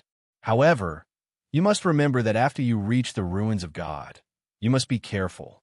You must not be reckless. You must find a safe place to stay and wait for the people from Mount God Bestowment to arrive. Then, you can meet them. Ji Tianxing nodded to show that he understood. Jiao was relieved and went to negotiate with the 4 white-robed emissaries. A moment later, the 4 white-robed emissaries followed her orders and joined forces to open the altar's array. Suddenly, the ancient altar began to operate and lit up with a dazzling golden light. The sacred golden light exuded a terrifying divine power fluctuation and gathered at the top of the altar. It gradually condensed into a 3-meter-tall golden light door. The style of the light door was simple and sacred. Behind the door was pitch black and incomparably mysterious. Ji Tianxing saw that the space-time tunnel had been opened and bowed to Jiao. Jiao, then I will take my leave. We will meet again if fate wills it. Jiao was stunned. She frowned and asked, Tianxing, are you really not planning to come back? Then what you promised me before, does it still count? Ji Tianxing reached out and patted her head. He smiled and said, the road ahead is long. Everything is unknown. Perhaps I will come back one day. No matter what, I will not forget what I promised you. I will definitely do it. Jiao's mood became even more depressed. She pouted and said, if you go back on your words, I will never trust you again. Ji Tianxing did not say anything. He just smiled and waved at her. Then he stepped into the space-time light door. Swoosh! In the next moment, the space-time light door flashed with golden light. Ji Tianxing's figure disappeared. The 4 white-robed emissaries gradually stopped, and the space-time light door gradually dissipated. Jiao stood in place and stared blankly at the space-time light door dissipating. After a long time, she turned and left. Swoosh! Ji Tianxing only saw a flash of light in front of his eyes. He left the boundless darkness and came to an unfamiliar place. He appeared on a 10,000 feet tall mountain. He stood on a huge black rock at the peak of the mountain. A biting cold wind blew in his face, causing his clothes to flutter and his long hair to dance wildly. He looked around calmly and observed the terrain of this area. He saw that the sky was gloomy and filled with endless leaden clouds. There was also a whistling cold wind that wreaked havoc. There was not a trace of green on the bare mountain peak. Not even a small tree or grass could be seen. There was only grayish-brown soil and bare rocks everywhere. The entire mountain under his feet was a withered gray. It was as if there was a dead aura around it. Around the mountain, there were 10,000 feet deep ancient valleys, long and narrow ravines, and undulating mountain ranges. However, there was no green forest or vegetation within a radius of a few hundred miles. Heaven and earth were filled with a thick chill. There was also an ancient and heavy aura. Chapter 1652. Before coming to the ruins of God, Ji Tianxing had done an investigation and understood the situation of the ruins of God. The ruins of God had existed since the ancient times. However, in the first 10 or 20,000 years, this area had been covered by fog. No one could find this place, and almost no one could enter the ruins of God to see its true appearance. About 8,000 years ago, news of the ruins of God began to spread on the continent. Many martial arts experts heard the news of the ruins of God and rushed in. Some wanted to pay homage to the ruins of the ancient gods, while others wanted to obtain the inheritance or treasures of the ancient gods. In short, for a long time, the ruins of God was known as the most mysterious treasure land on the continent, attracting experts of various races to explore. Although a few lucky people successfully entered the ruins of God and obtained great gains and surprises, most of the people lost. However, most of them were lost in the ruins of God. They either died under the claws of the ferocious beasts or mysteriously disappeared. 5,000 years ago, the 3 divine kingdoms were established and began to intervene. The 3 divine kingdoms discussed and decided to join forces to explore the ruins of God in order to obtain the inheritance and treasures of the ancient gods. However, the mysterious guardian of the ruins of God appeared. He was the old man of the ruins of God. Whether the experts of the 3 divine kingdoms joined forces or the divine lords personally took action, they could not do anything to him. With the old man of the ruins of God, no one could force their way into the ruins of God, not even the martial gods. The old man of the ruins of God was as mysterious as the ruins of God. No one knew where he came from, no one knew his strength, and no one knew why he wanted to protect the ruins of God. People only knew that after the old man of the ruins of God discussed with the 3 divine lords, they made a decision. Every 20 years or so, The three divine kingdoms would select the most outstanding geniuses to exchange pointers in the ruins of God. If anyone had outstanding talent or could catch the eye of the old man of the ruins of God, he would give them a chance to enter the ruins of God. This rule came from this and had lasted for more than 5,000 years. Ji Tianxing stood on the bare mountain peak and looked at the gray sky in front of him. He murmured with a calm expression. Jiu said before that the divine kingdom exchange would be held on the ancient gazing platform. But the ruins of God is incomparably vast, at least 10 million miles. Where's the ancient gazing platform? With this thought, he took out a communication jade slip and sent a message to the Great Guardian, asking for his location and the location of the ancient gazing platform. About a quarter of an hour later, a spiritual light flew from the horizon and landed in his hand. This spiritual light was the jade slip that the Great Guardian had sent back. Ji Tianxing released his divine sense and invaded it, immediately reading the information. It turned out that the Great Guardian had personally brought the four gods' disciples here, and they were already on their way. It would take them about 12 days to reach the ruins of God.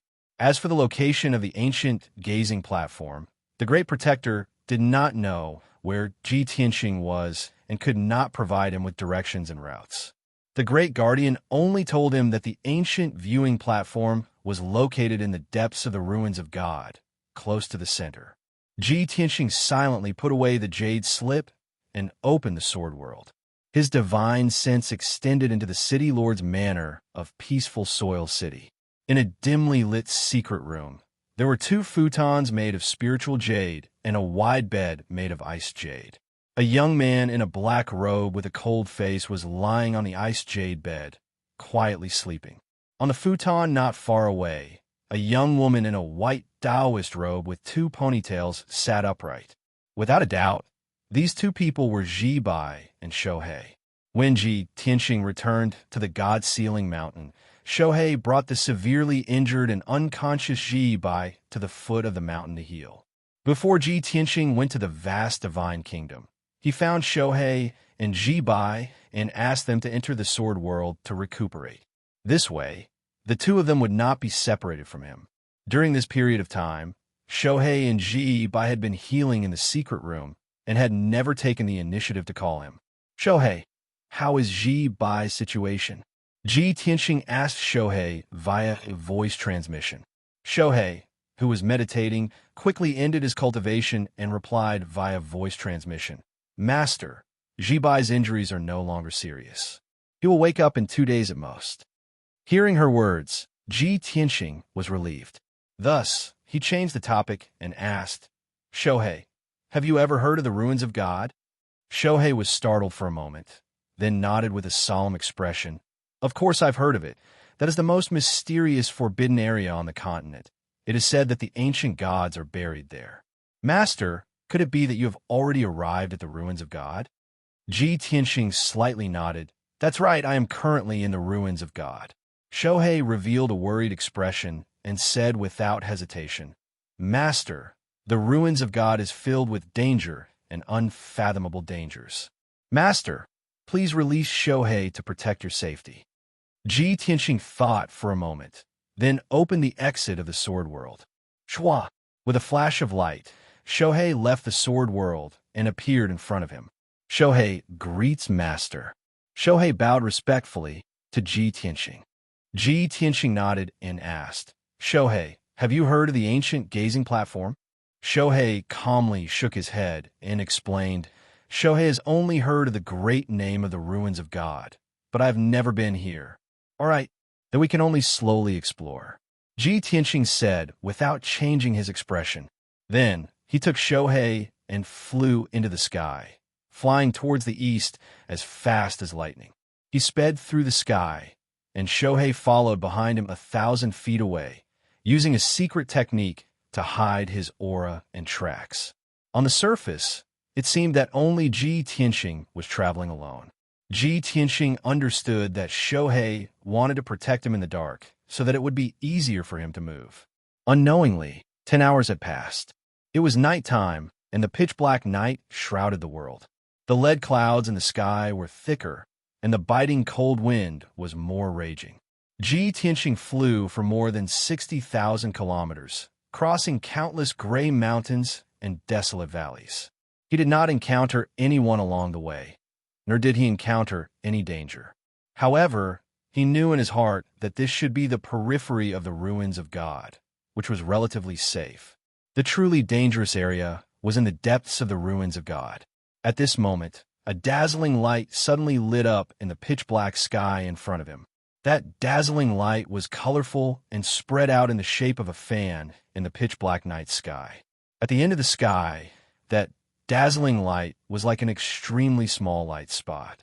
It gradually spread out, forming a huge light shadow. The light shadow stretched across the high night sky and did not dissipate for a long time. It continued to change into different halos and appearances. Seeing this scene, Ji Tianxing, who was flying and hurrying on his way, immediately raised his eyebrows. This is a phenomenon of heaven and earth?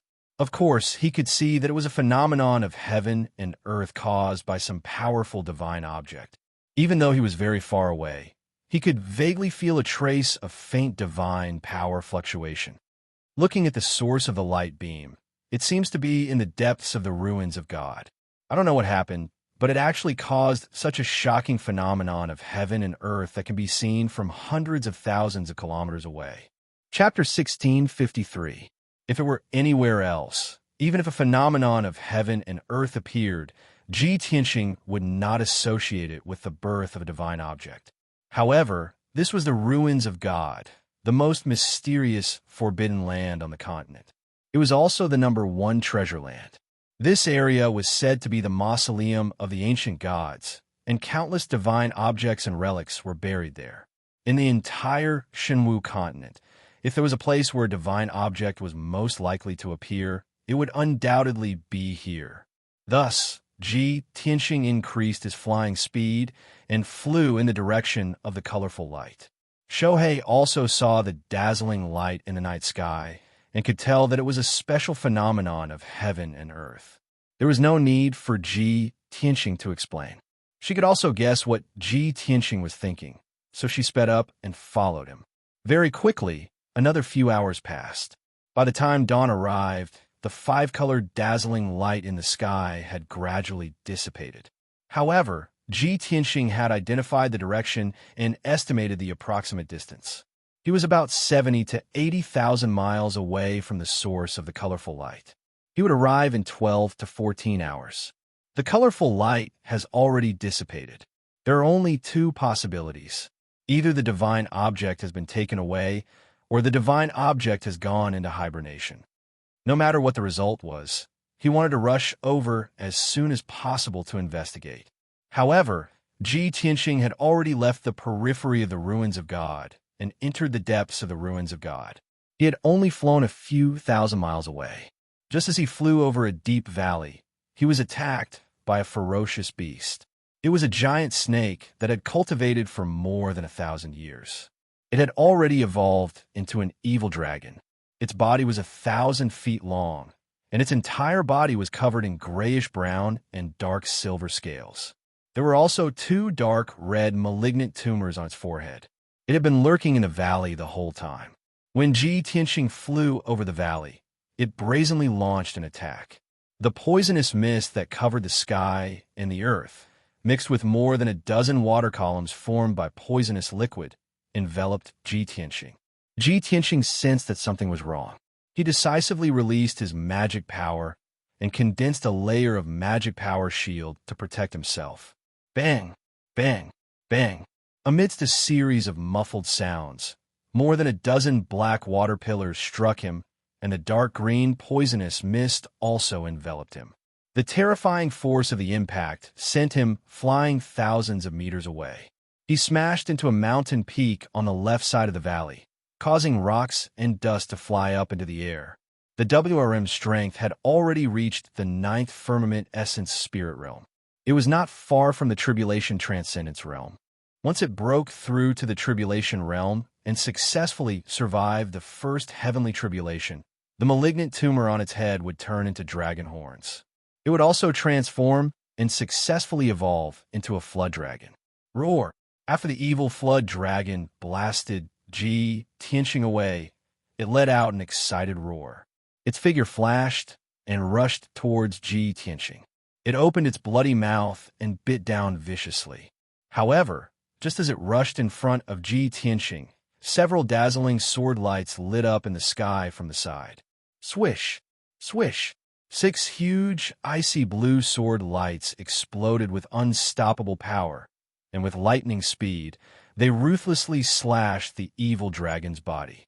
With a series of muffled bangs, the flood dragon's 1,000-feet-long body was cut into 7 pieces in an instant.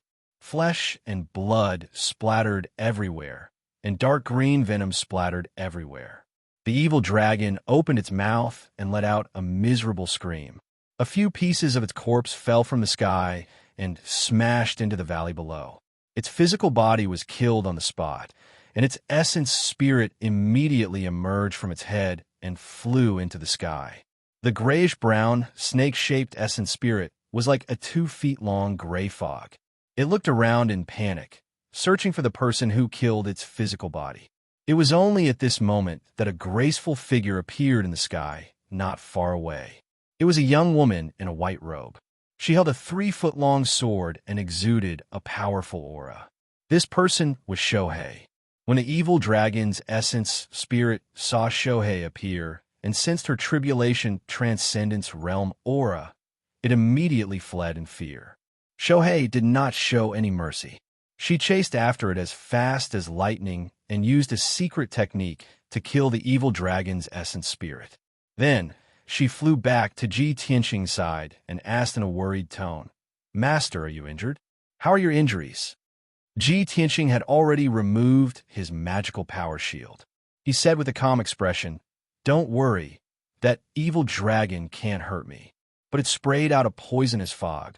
Shohei was still a little worried and warned, "Master, you should check your injuries carefully to see if you are poisoned." Ji Tianxing waved his hand and said, "My physical body has been tempered thousands of times and is already immune to poison. Let's continue on our way." After saying that, he continued to fly into the depths of the ruins of God. Shohei saw that his aura was stable and there was nothing unusual, so she followed him with relief. 2 hours later, Ji Tianxing encountered danger again. The danger this time did not come from the ferocious beasts. There was an inconspicuous low hill in the mountains that was shrouded in heavy fog. When Ji Tianxing flew over the hill, a terrifying, devouring force suddenly came from under his feet. It was as if an invisible hand had grabbed him and pulled him down. Caught off guard, he was pulled into the heavy fog by the terrifying, devouring force. Only then did he see clearly that under the cover of the fog, there was a black hole covered by rubble on the hill. The black hole, with a radius of 10 feet, was like a bottomless abyss, but also like the huge mouth of a ferocious beast that wanted to devour people. It looked rather sinister and terrifying. The invisible devouring force was so powerful that it could almost tear space apart. It was comparable to the full strength attack of a tribulation stage powerhouse. Ji Tianxing struggled with all his might. He did not hesitate to use all his strength and used his teleportation technique. However, he still could not resist the devouring force of the black hole. He continued to fall and was about to be swallowed into the mysterious black hole. At the critical moment, Shohei rushed over and desperately pulled him out of the black hole and escaped from the fog. After this incident, Ji Tianxing realized that the hidden danger in the ruins of God did not only come from the ferocious demons and beasts. This was the ancient ruins of God, the most special forbidden area on the continent. Anything could happen. After calmly analyzing it, he determined that the mysterious black hole was most likely a spatial rift. Once he was swallowed by the black hole, he would die without a doubt. The incomparably powerful spatial power would tear him into pieces, leaving not even a trace of him behind. After that, Ji Tianxing became even more cautious.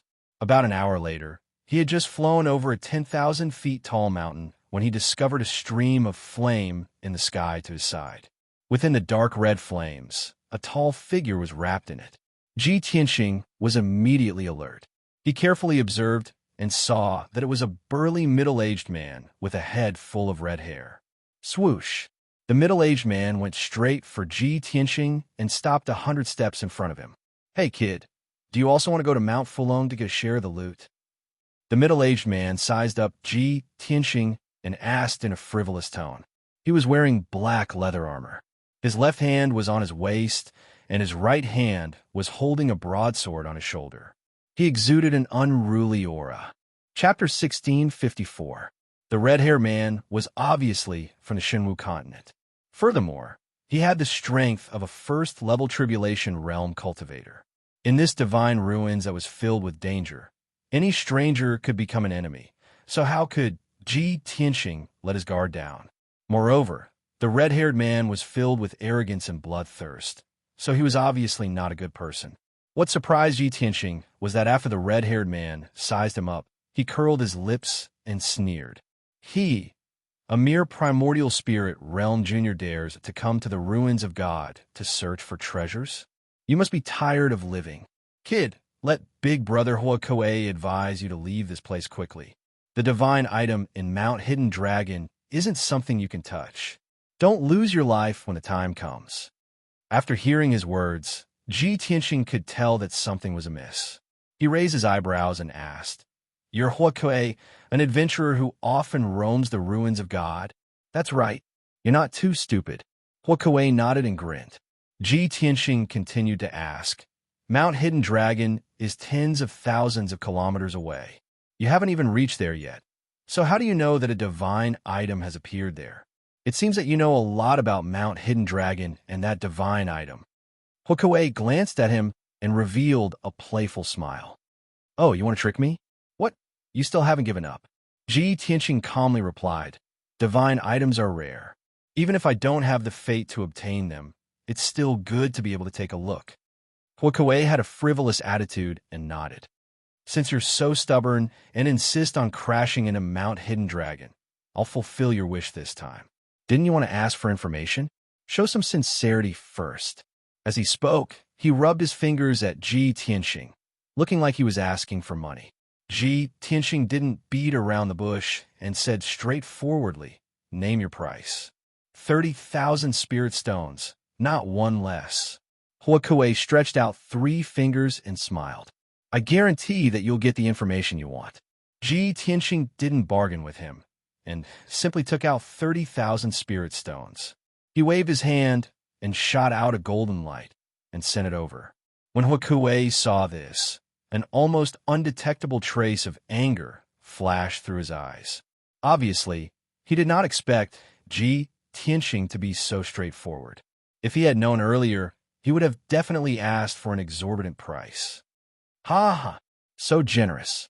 Looks like this kid is a fat sheep." Hua Kuei sneered inwardly. He extended his hand and grabbed the golden ball of light. After counting the 30,000 spirit stones, he put them all into his spatial ring. "Very good. Brat, you sure are straightforward." Hua Kuei gave Ji Tianxing a thumbs up and revealed an appreciative smile. "Let's talk as we walk. If we're late, we won't make it in time." He flew side by side with Ji Tianxing. As they rushed to Mount Fulong, he explained the cause of the incident. A month ago, some adventurers spread the news that there was a divine light flickering in Mount Fulong. I led a few brothers to investigate, but we found nothing. In the following month, the divine light appeared frequently, and even I saw it once. After the news spread, several groups of adventurers went to investigate. However, a group of mysterious powerhouses seized the opportunity and occupied Mount Fulong. Several adventurers tried to force their way in, but they were all killed by those mysterious powerhouses. Only one veteran managed to escape, but his physical body was destroyed. Only his primordial spirit was left, and his mind was no longer clear. The more powerful those mysterious powerhouses were, the more certain I was that there must be a divine item hidden in Mount Fulong. So, I sent 2 brothers to stay near Mount Fulong to keep an eye on it. Last night, the divine item finally appeared. When he heard this, Ji Tianxing understood the gist of it. Since ancient times, There had always been adventurers who lived on the edge of their blades. They searched for divine tombs and historical remains in the ruins of God, hoping to find divine items and treasures. Huakue was one of those adventurers, and he was an experienced veteran. Last night, the two adventurers who stayed behind to keep an eye on Mount Fulong discovered that the divine item had appeared, so they sent a message to Huakue. Huakue hurried to Mount Fulong after receiving the news. Ji Tianxing nodded and asked, "Then, do you know what the divine item that appeared in Mount Fulong is?" Huakue smiled proudly and nodded. "Of course I know. Otherwise, why would I have my brothers keep an eye on it? However, if you want to know, you'll have to pay more." Before he could finish, Ji Tianxing sneered. "Is it because I gave you the 30,000 spirit stones too readily? Do you think I'm a fat sheep? Do you know why I didn't bargain with you? It's because you can't do anything in front of me." Ji Tianxing's tone was full of confidence and domineering aura, which stunned Huakue and made him frown deeply. He carefully sized up Ji Tianxing with a complicated gaze. He couldn't make up his mind. His sharp intuition told him that Ji Tianxing's actions and temperament were extraordinary, so he definitely had an extraordinary background.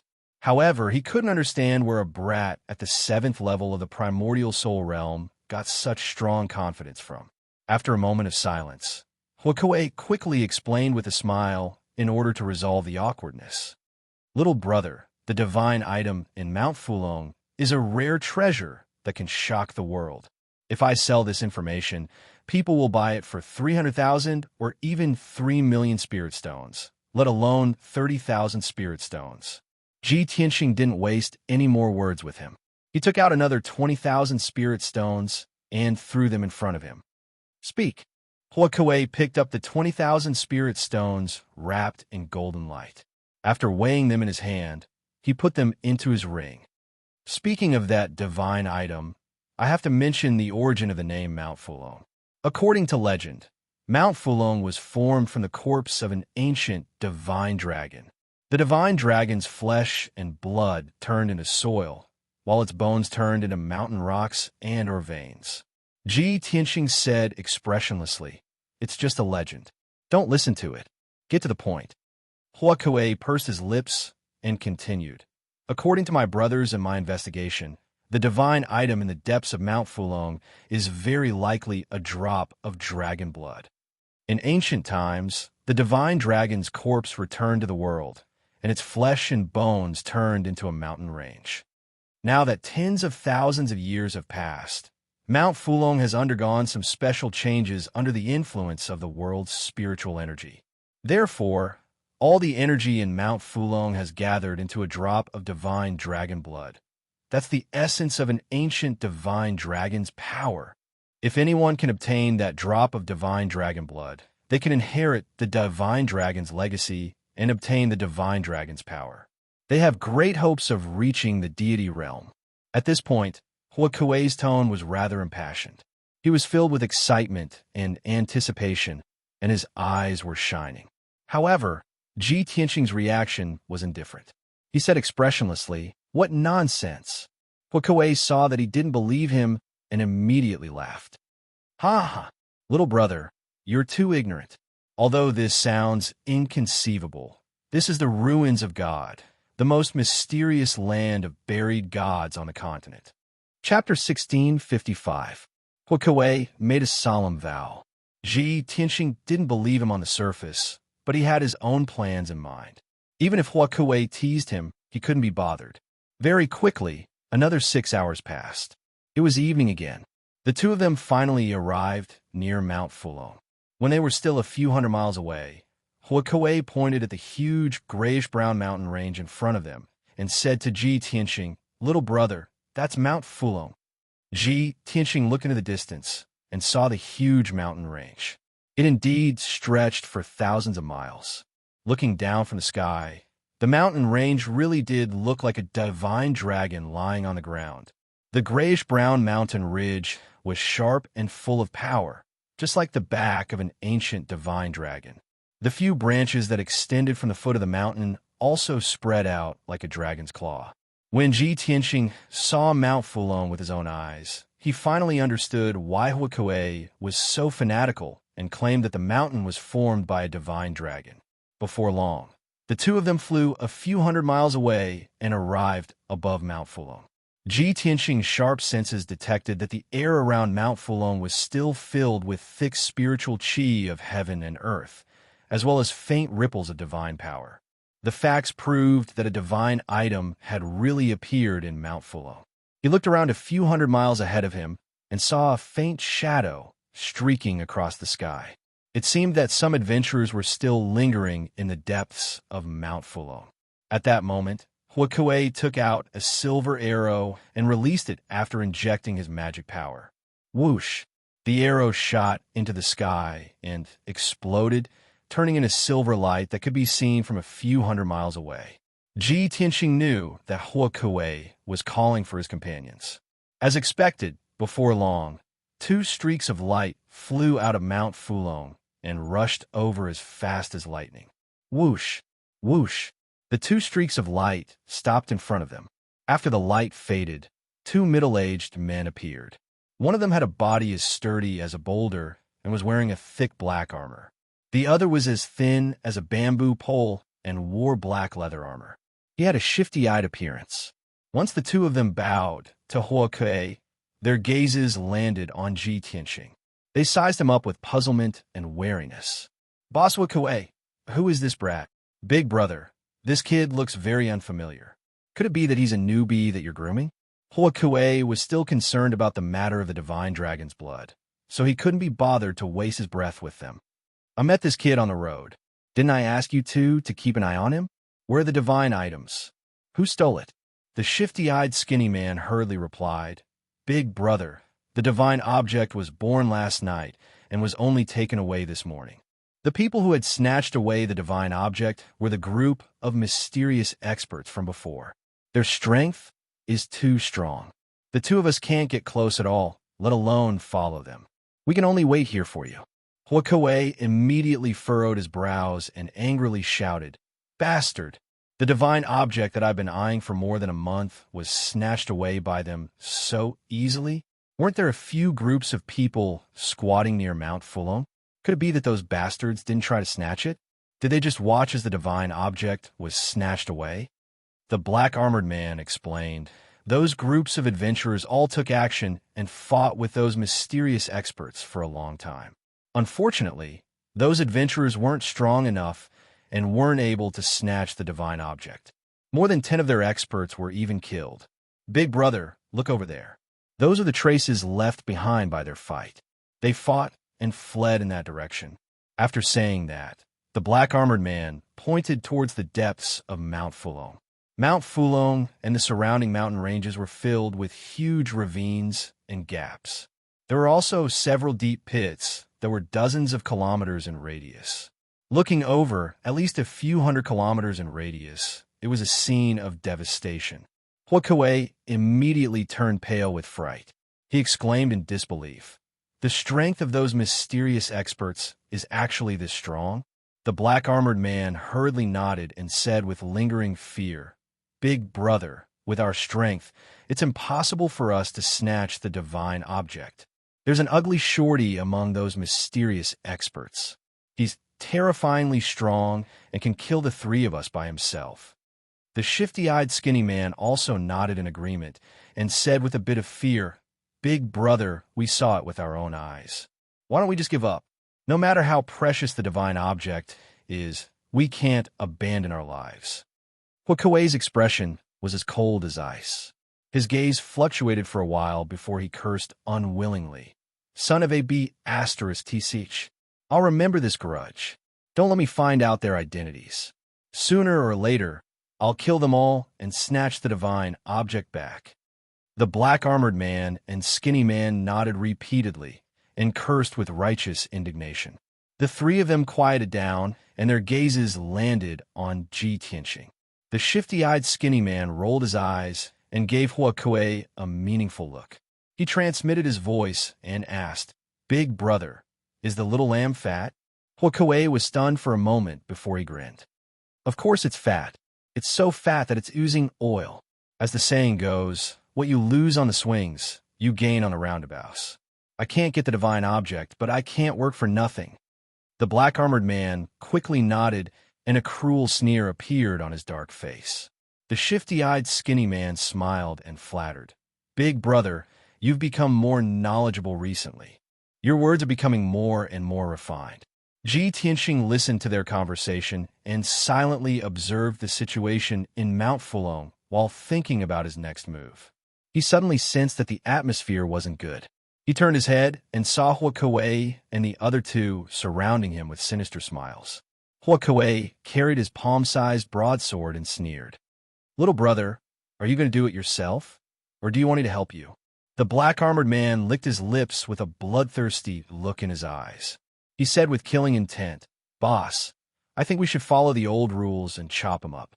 Then we'll count the spoils." The shifty-eyed skinny man smiled and said with a mocking tone, "Don't be so rough. I can see that this brat has an extraordinary bearing. He probably comes from an extraordinary family and has a lot of money. Big brother, why don't we leave him alive and extort some money from his family and make a big deal?" Hua Kuei thought for a moment and shook his head. "That's a good idea, but I don't want to go through so much trouble." After saying that, he rushed in front of Ji Tianxing in a flash. With a clang, he pulled out his treasured blade and placed it against Ji Tianxing's neck. "Brat, you can either leave your wealth behind or leave your life behind." If it were a normal disciple of an aristocratic family, they would have been stunned by such a turn of events. If it were someone with a weak temperament, they might even pee in their pants. Hua Kuei was used to using this move. He had robbed and killed countless young cultivators. It was a tried and tested method. However, he met Ji Tianxing this time. Ji Tianxing's expression remained calm and composed. Even when a blade was placed against his neck, he didn't blink. His heart didn't waver at all. He even felt like laughing. You really are a vicious executioner.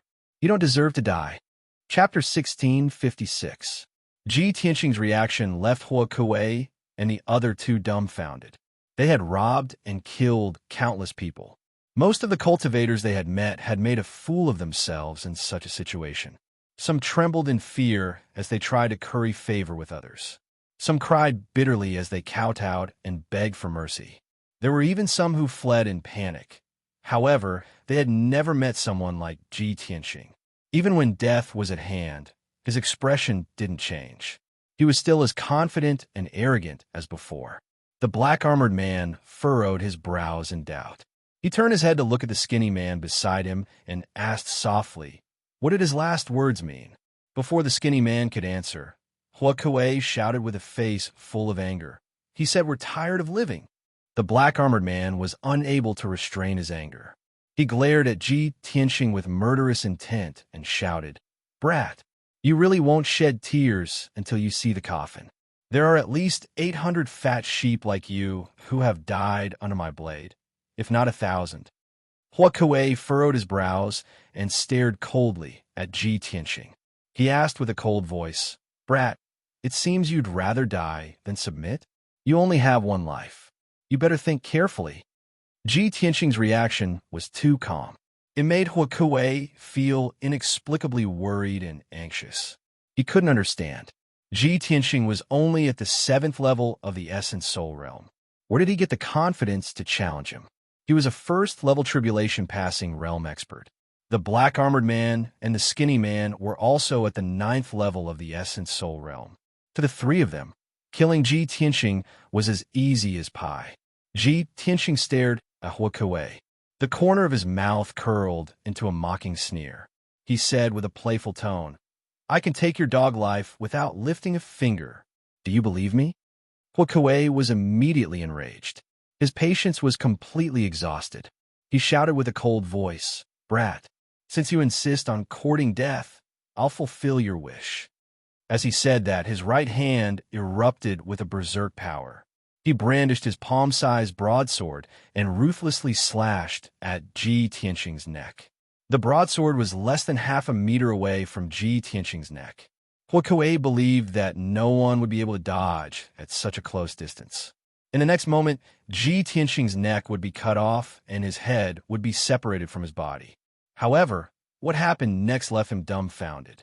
Shua, Ji Tianxing's body flashed, and he disappeared into thin air. As expected, Huokei's/missed.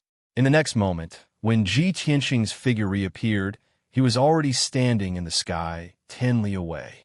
His expression was still indifferent and calm, and there was even a disdainful sneer on the corner of his mouth. Huokei widened his eyes in disbelief, as if he had seen a ghost.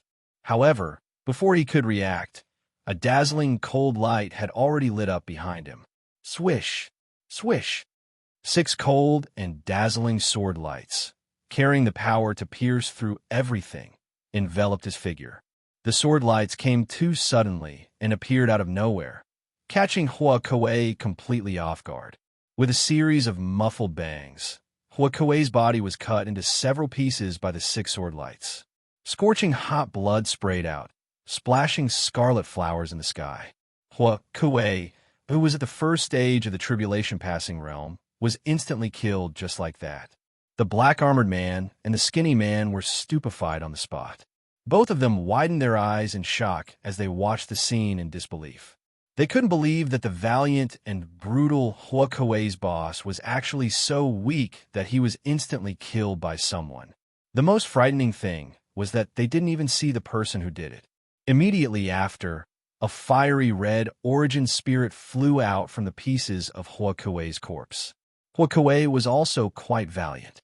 His first reaction wasn't to run away, but to pounce at Ji Tianxing. Shua! The dark red origin spirit instantly swelled to several dozen meters long and turned into a huge blood-red eagle. It swooped down at Ji Tianxing. He knew clearly that the person who attacked him was someone else. That person was definitely protecting Ji Tianxing, and their strength was several levels higher than his. If he wanted to live, he could only kidnap Ji Tianxing. Huokei was smart enough and reacted quickly. Unfortunately, the other party was already prepared. Shwa shwa shwa.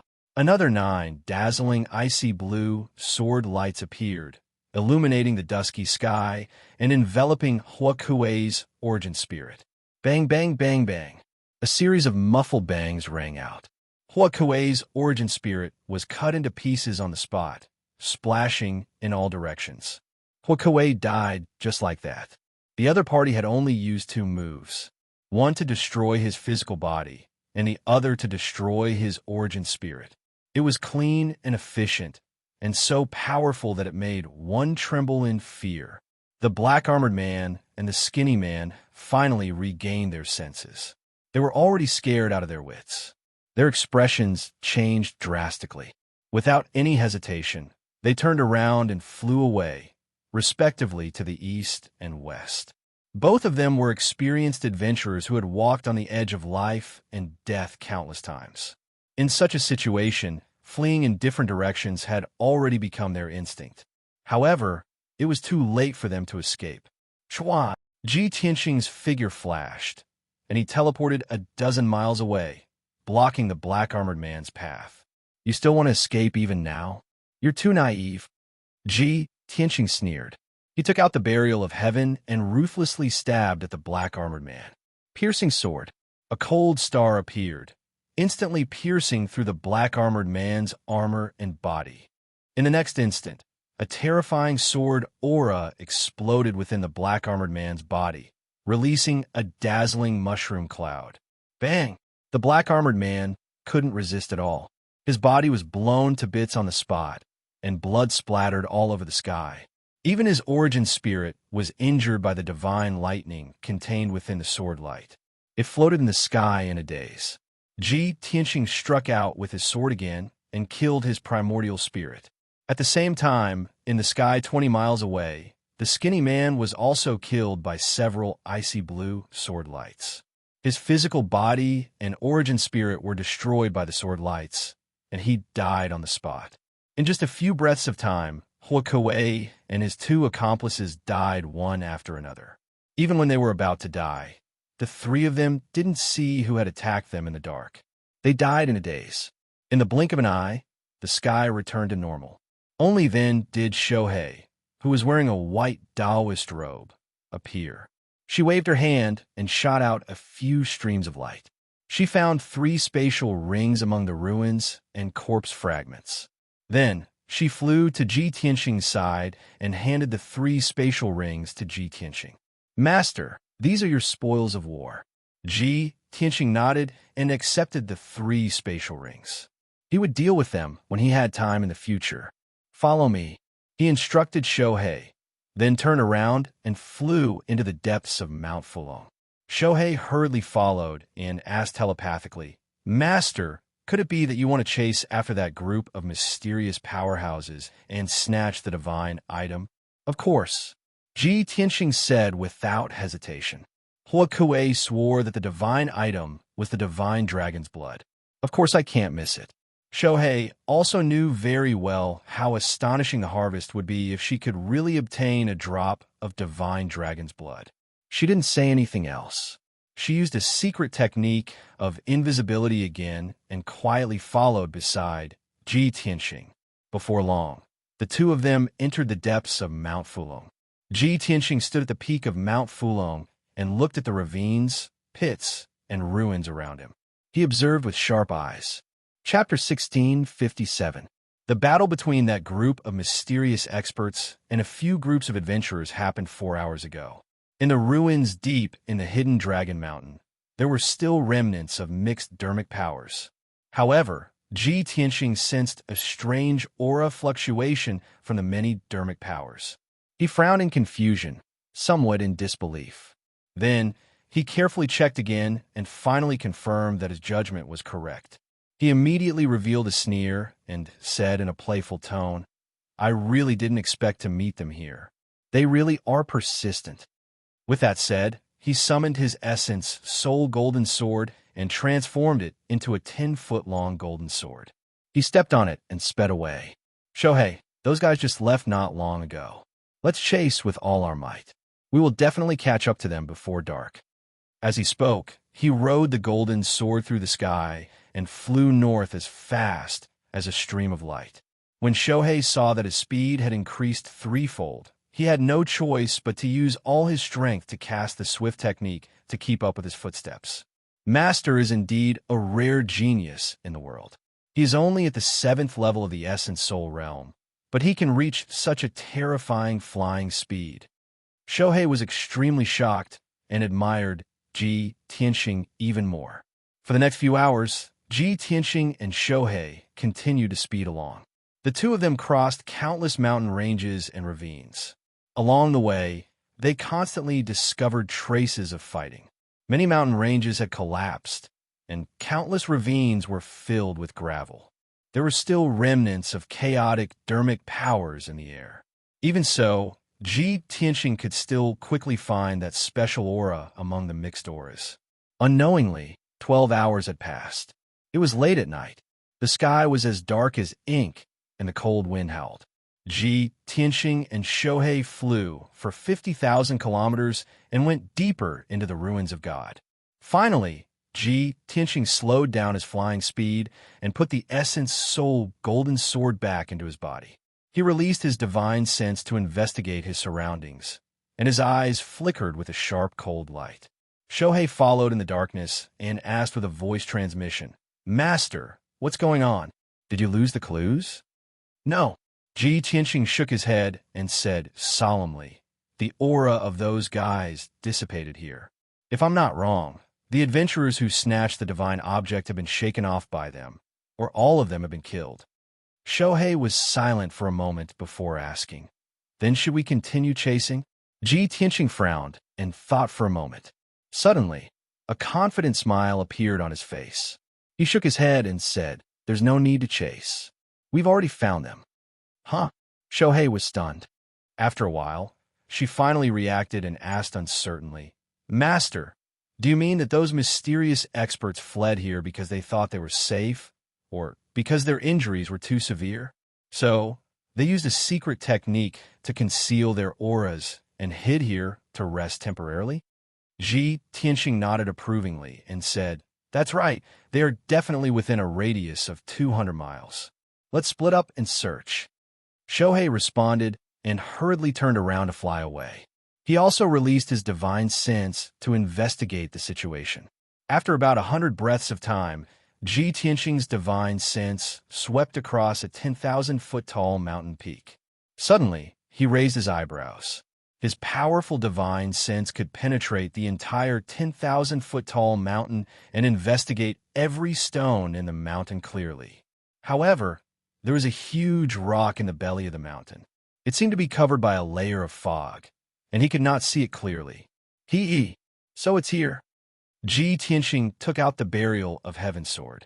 His figure flashed into the belly of the mountain and arrived in front of the huge rock. Although the belly of the mountain was pitch black, his eyes were sharp. After observing for a moment at close range, he saw something strange. There was an obscure mana fluctuation in the huge rock. It was obvious that some kind of formation had been set up to deceive others. Ji Tianxing did not hesitate. He waved the burial of Heaven's sword in his right hand and slashed at the huge rock. Bang! With a dull, loud sound, a dazzling golden sword light bloomed in the rock layer. The terrifying power caused the entire mountain to collapse on the spot. A huge ravine split open from the middle, splitting into two halves. Gravel flew everywhere, covering the sky for dozens of miles. A loud rumbling sound echoed in the night sky. Shohei was alarmed. He hurriedly rushed over and hid beside Ji Tianxing. The huge black rock was also split into pieces. A pitch-black light barrier with a radius of 100 feet appeared on the spot. Pitch-black demonic chi lingered on the sturdy and thick light barrier. It constantly flickered with a dark red bloodlight. Ji Tianxing stood in the huge ravine and looked down at the light barrier. He held the burial of Heaven's sword with both hands and slashed down again. Broken Moon's sword. He unleashed 100% of his strength and slashed out a huge golden sword 1,000 feet long. With purple divine lightning, it slashed toward the black light barrier. Although the light barrier was a tribulation-level formation, his power was very terrifying. However, the power of his sword was extremely terrifying. Even if it could not destroy the formation, it could still shake its foundation. The huge golden sword was about to hit the black light barrier. At this moment, a black shadow suddenly flew out of the light barrier. It released a black light blade 1,000 feet long and slashed toward the huge golden sword. Boom! The huge golden sword and the black light blade collided, producing a thunderous explosion. The two light blades collapsed at the same time, exploding into thousands of pieces and splattering in all directions. An incomparably violent shockwave hit the collapsed mountain. Instantly, the entire mountain was blasted into pieces, turning into a mighty torrent of earth and rocks that spread in all directions. A moment later, the night sky regained its clarity. The 1,000-feet-tall mountain was gone. Only ruins with a radius of dozens of miles were left. They were covered in gravel and dust. The black shadow flew into the night sky and stood 10,000 feet in front of Ji Tianxing. It cursed with a venomous tone. "Lowly worm, how dare you chase me here? I will skin you alive and swallow you alive." The black shadow was a pitch-black demonic fog that wrapped around a 1-meter-tall child. His skin was dark, and he had a large bald head that was covered with ferocious ghost runes. A pair of dark green eyes flashed with a ferocious light that wanted to devour people. Ji Tianxing looked at him coldly with a sneer on his lips. He said in a mocking tone, "It really is you, ugly bastard. We meet again." There was no doubt that the ugly child in the black shadow was one of the 36 demon monarchs, Ghost Child. Ghost Child was furious and full of murderous intent. Suddenly hearing Ji Tianxing's words, his body stiffened and his dark green eyes contracted. After carefully sizing up Ji Tianxing, his eyes flashed with a fierce light. He shouted in disbelief, "It's you, Ji Tianxing." After being stunned for a moment, he came back to his senses. He immediately opened his toad-like mouth and sneered. "Ha ha! The heavens are helping me. I came to the ruins of God to carry out a mission, and I actually met you. What an unexpected surprise." Chapter 1658. Previously, Ji Tianxing had detected the aura of the demons in Mount Fulong. He was very familiar and sensitive to the demonic aura, which was why he could track the demonic aura all the way here. However, he only knew that the mysterious expert who snatched the divine item was a demon. He did not expect that the demon expert who snatched the divine item was Ghost Child. Seeing Ghost Child full of surprise and laughter, the sneer on his face deepened. Ghost Child, back in the Arctic abyss, I have always regretted not being able to kill you. I didn't expect to meet you here today. This is good. I can make up for my regret back then and execute you on the spot. Ji Tianxing's left hand was behind his back, his right hand holding the Burial of Heaven sword, exuding a powerful, murderous aura. Ghost Child rolled his green eyes and sneered contemptuously. "Ah, little bastard, where did you get your confidence from? How dare you boast so shamelessly? Back in the Arctic abyss, if you had not escaped in time, I would have turned you to ashes." Ji Tianxing's eyes shone with a cold light, and he said in a deep voice, "There's no point in talking anymore. Get your demons out here. I can deal with them all at once." "Ha ha ha!" Ghost Child laughed even more arrogantly and said in a mocking tone, "In just a few months, your strength has not increased much, but your tone is ridiculously arrogant. A worm like you is not worthy of me personally taking action. The few venerables under my command can easily kill you." As his voice fell, 3 blood-red lights flew out of the black light barrier and arrived in the night sky as fast as lightning. The 3 blood-red lights stopped beside Ghost Child and immediately dispersed, surrounding Ji Tianxing. Each blood-red light condensed into a different shape, turning into a giant, a ferocious giant demon, and a 1,000-foot-tall behemoth.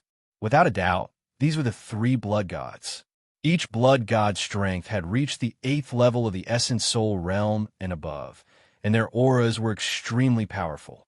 However, Ji Tianxing acutely sensed a problem. Ghost Child and the 3 blood gods' auras were fluctuating, clearly not in peak condition. He didn't need a guess to know that Ghost Child and Blood God Sons must have used up a lot of their magic power in the previous battle, and they hadn't recovered yet. This was good news for him. Ghost Child looked at Ji Tianxing with a cold smile and said calmly, "Kid, you're about to taste the feeling of dying in despair and pain. Kill him. Use the cruelest and bloodiest methods to make you regret being born into this world." Following his order, the 3 blood gods' illusions let out bloodthirsty roars and rushed towards Ji Tianxing with murderous intent. Swish! Swish! The 3 blood gods' illusions attacked from 3 different directions. The giant unleashed a demonic spell technique, creating a bloody light that blotted out the sky. The giant demon released a gray fog of death, as well as a formless poison. The gigantic beast, which was as large as a mountain, charged towards Ji Tianxing, wanting to smash him into smithereens. Ji Tianxing did not panic in the face of danger. He quickly raised the magic power in his body to the peak. He waved his sword and used his killer move. 7-star sword. The Burial of Heaven sword slashed out 7 giant golden swords that were hundreds of feet long. With rolling purple lightning, they slashed towards the 3 blood gods' illusions. The 7 streaks of sword light and the sky full of bloody light all collapsed, turning into countless fragments that splashed in all directions. Billions of lightning arcs surrounded the 3 blood gods' illusions. They crackled and flashed, dazzling everyone's eyes. The 3 blood gods' illusions were knocked back, and they screamed in pain from the lightning arcs. Ghost Child frowned when he saw this. He didn't expect Ji Tianxing to be so powerful. Not only could he block the attacks of the 3 blood gods' illusions, but he could also push them back. This was far beyond his expectations. 3 useless trash. You still need me to do it myself. Ghost Child cursed with a gloomy face. He immediately took out a long black sword and slashed at Ji Tianxing with both hands. Sky-shattering divine ghost. The black sword was a tribulation-level Dharma treasure of the demonic Tao. It contained a cold aura of death. The long sword slashed out a giant blade of black light that was hundreds of feet long. It fell from the sky and slashed at Ji Tianxing. The giant blade of black light locked onto Ji Tianxing's primordial spirit from thousands of feet away. He was enveloped by the aura of death, and his body was cold and stiff. However, just as the giant blade of black light slashed down from the night sky, it was blocked when it was still hundreds of feet away from Ji Tianxing. 6 icy blue swords emerged from the night sky and slashed at the giant blade of black light. Kaboom! With a loud explosion, the giant blade of black light shattered on the spot. It turned into black fragments and dissipated. Ghostchild was shocked. He turned his head to look at the night sky to the side, and a cold light burst out his eyes. Despicable little bastard, you have helpers. No wonder you dare to be so arrogant. His dark green eyes bloomed with bloodthirsty killing intent as he stared at a certain spot in the night sky. Without a doubt, he had discovered Shohei. Previously, Shohei did not make a move. She relied on her powerful concealment technique to hide in the dark without attracting any attention. Now that she had made a move, Ghostchild would naturally be able to detect her presence. When Shohei saw that her whereabouts had been exposed, she decided not to hide anymore and showed herself openly. Swoosh, swoosh, swoosh. She teleported behind Ghostchild and waved her icy blue sword. She pierced out 9 sharp, cold glints which enveloped Ghostchild. Ghostchild sneered, and his murderous intent rose sharply. He shouted in disdain, "I thought Ji Tianxing had some backing, but I didn't expect it to be a 4th-stage realm girl. You're courting death." He apparently didn't put Shohei in his eyes. He waved his long sword wildly and slashed out 10 over pitch-black sword glints as he fought with Shohei. Bam, bam, bam. Kaboom! The sword glints and sword glints collided in the night sky and exploded with a loud bang. It lit up with a dazzling brilliance. Instantly, endless fragments spread out and lit up the surrounding 100 miles. A terrifying shockwave spread out like a ripple, causing the surrounding mountains to crumble continuously. Ghostchild's attack was extremely swift, and his sword technique was unpredictable. It was extremely strange.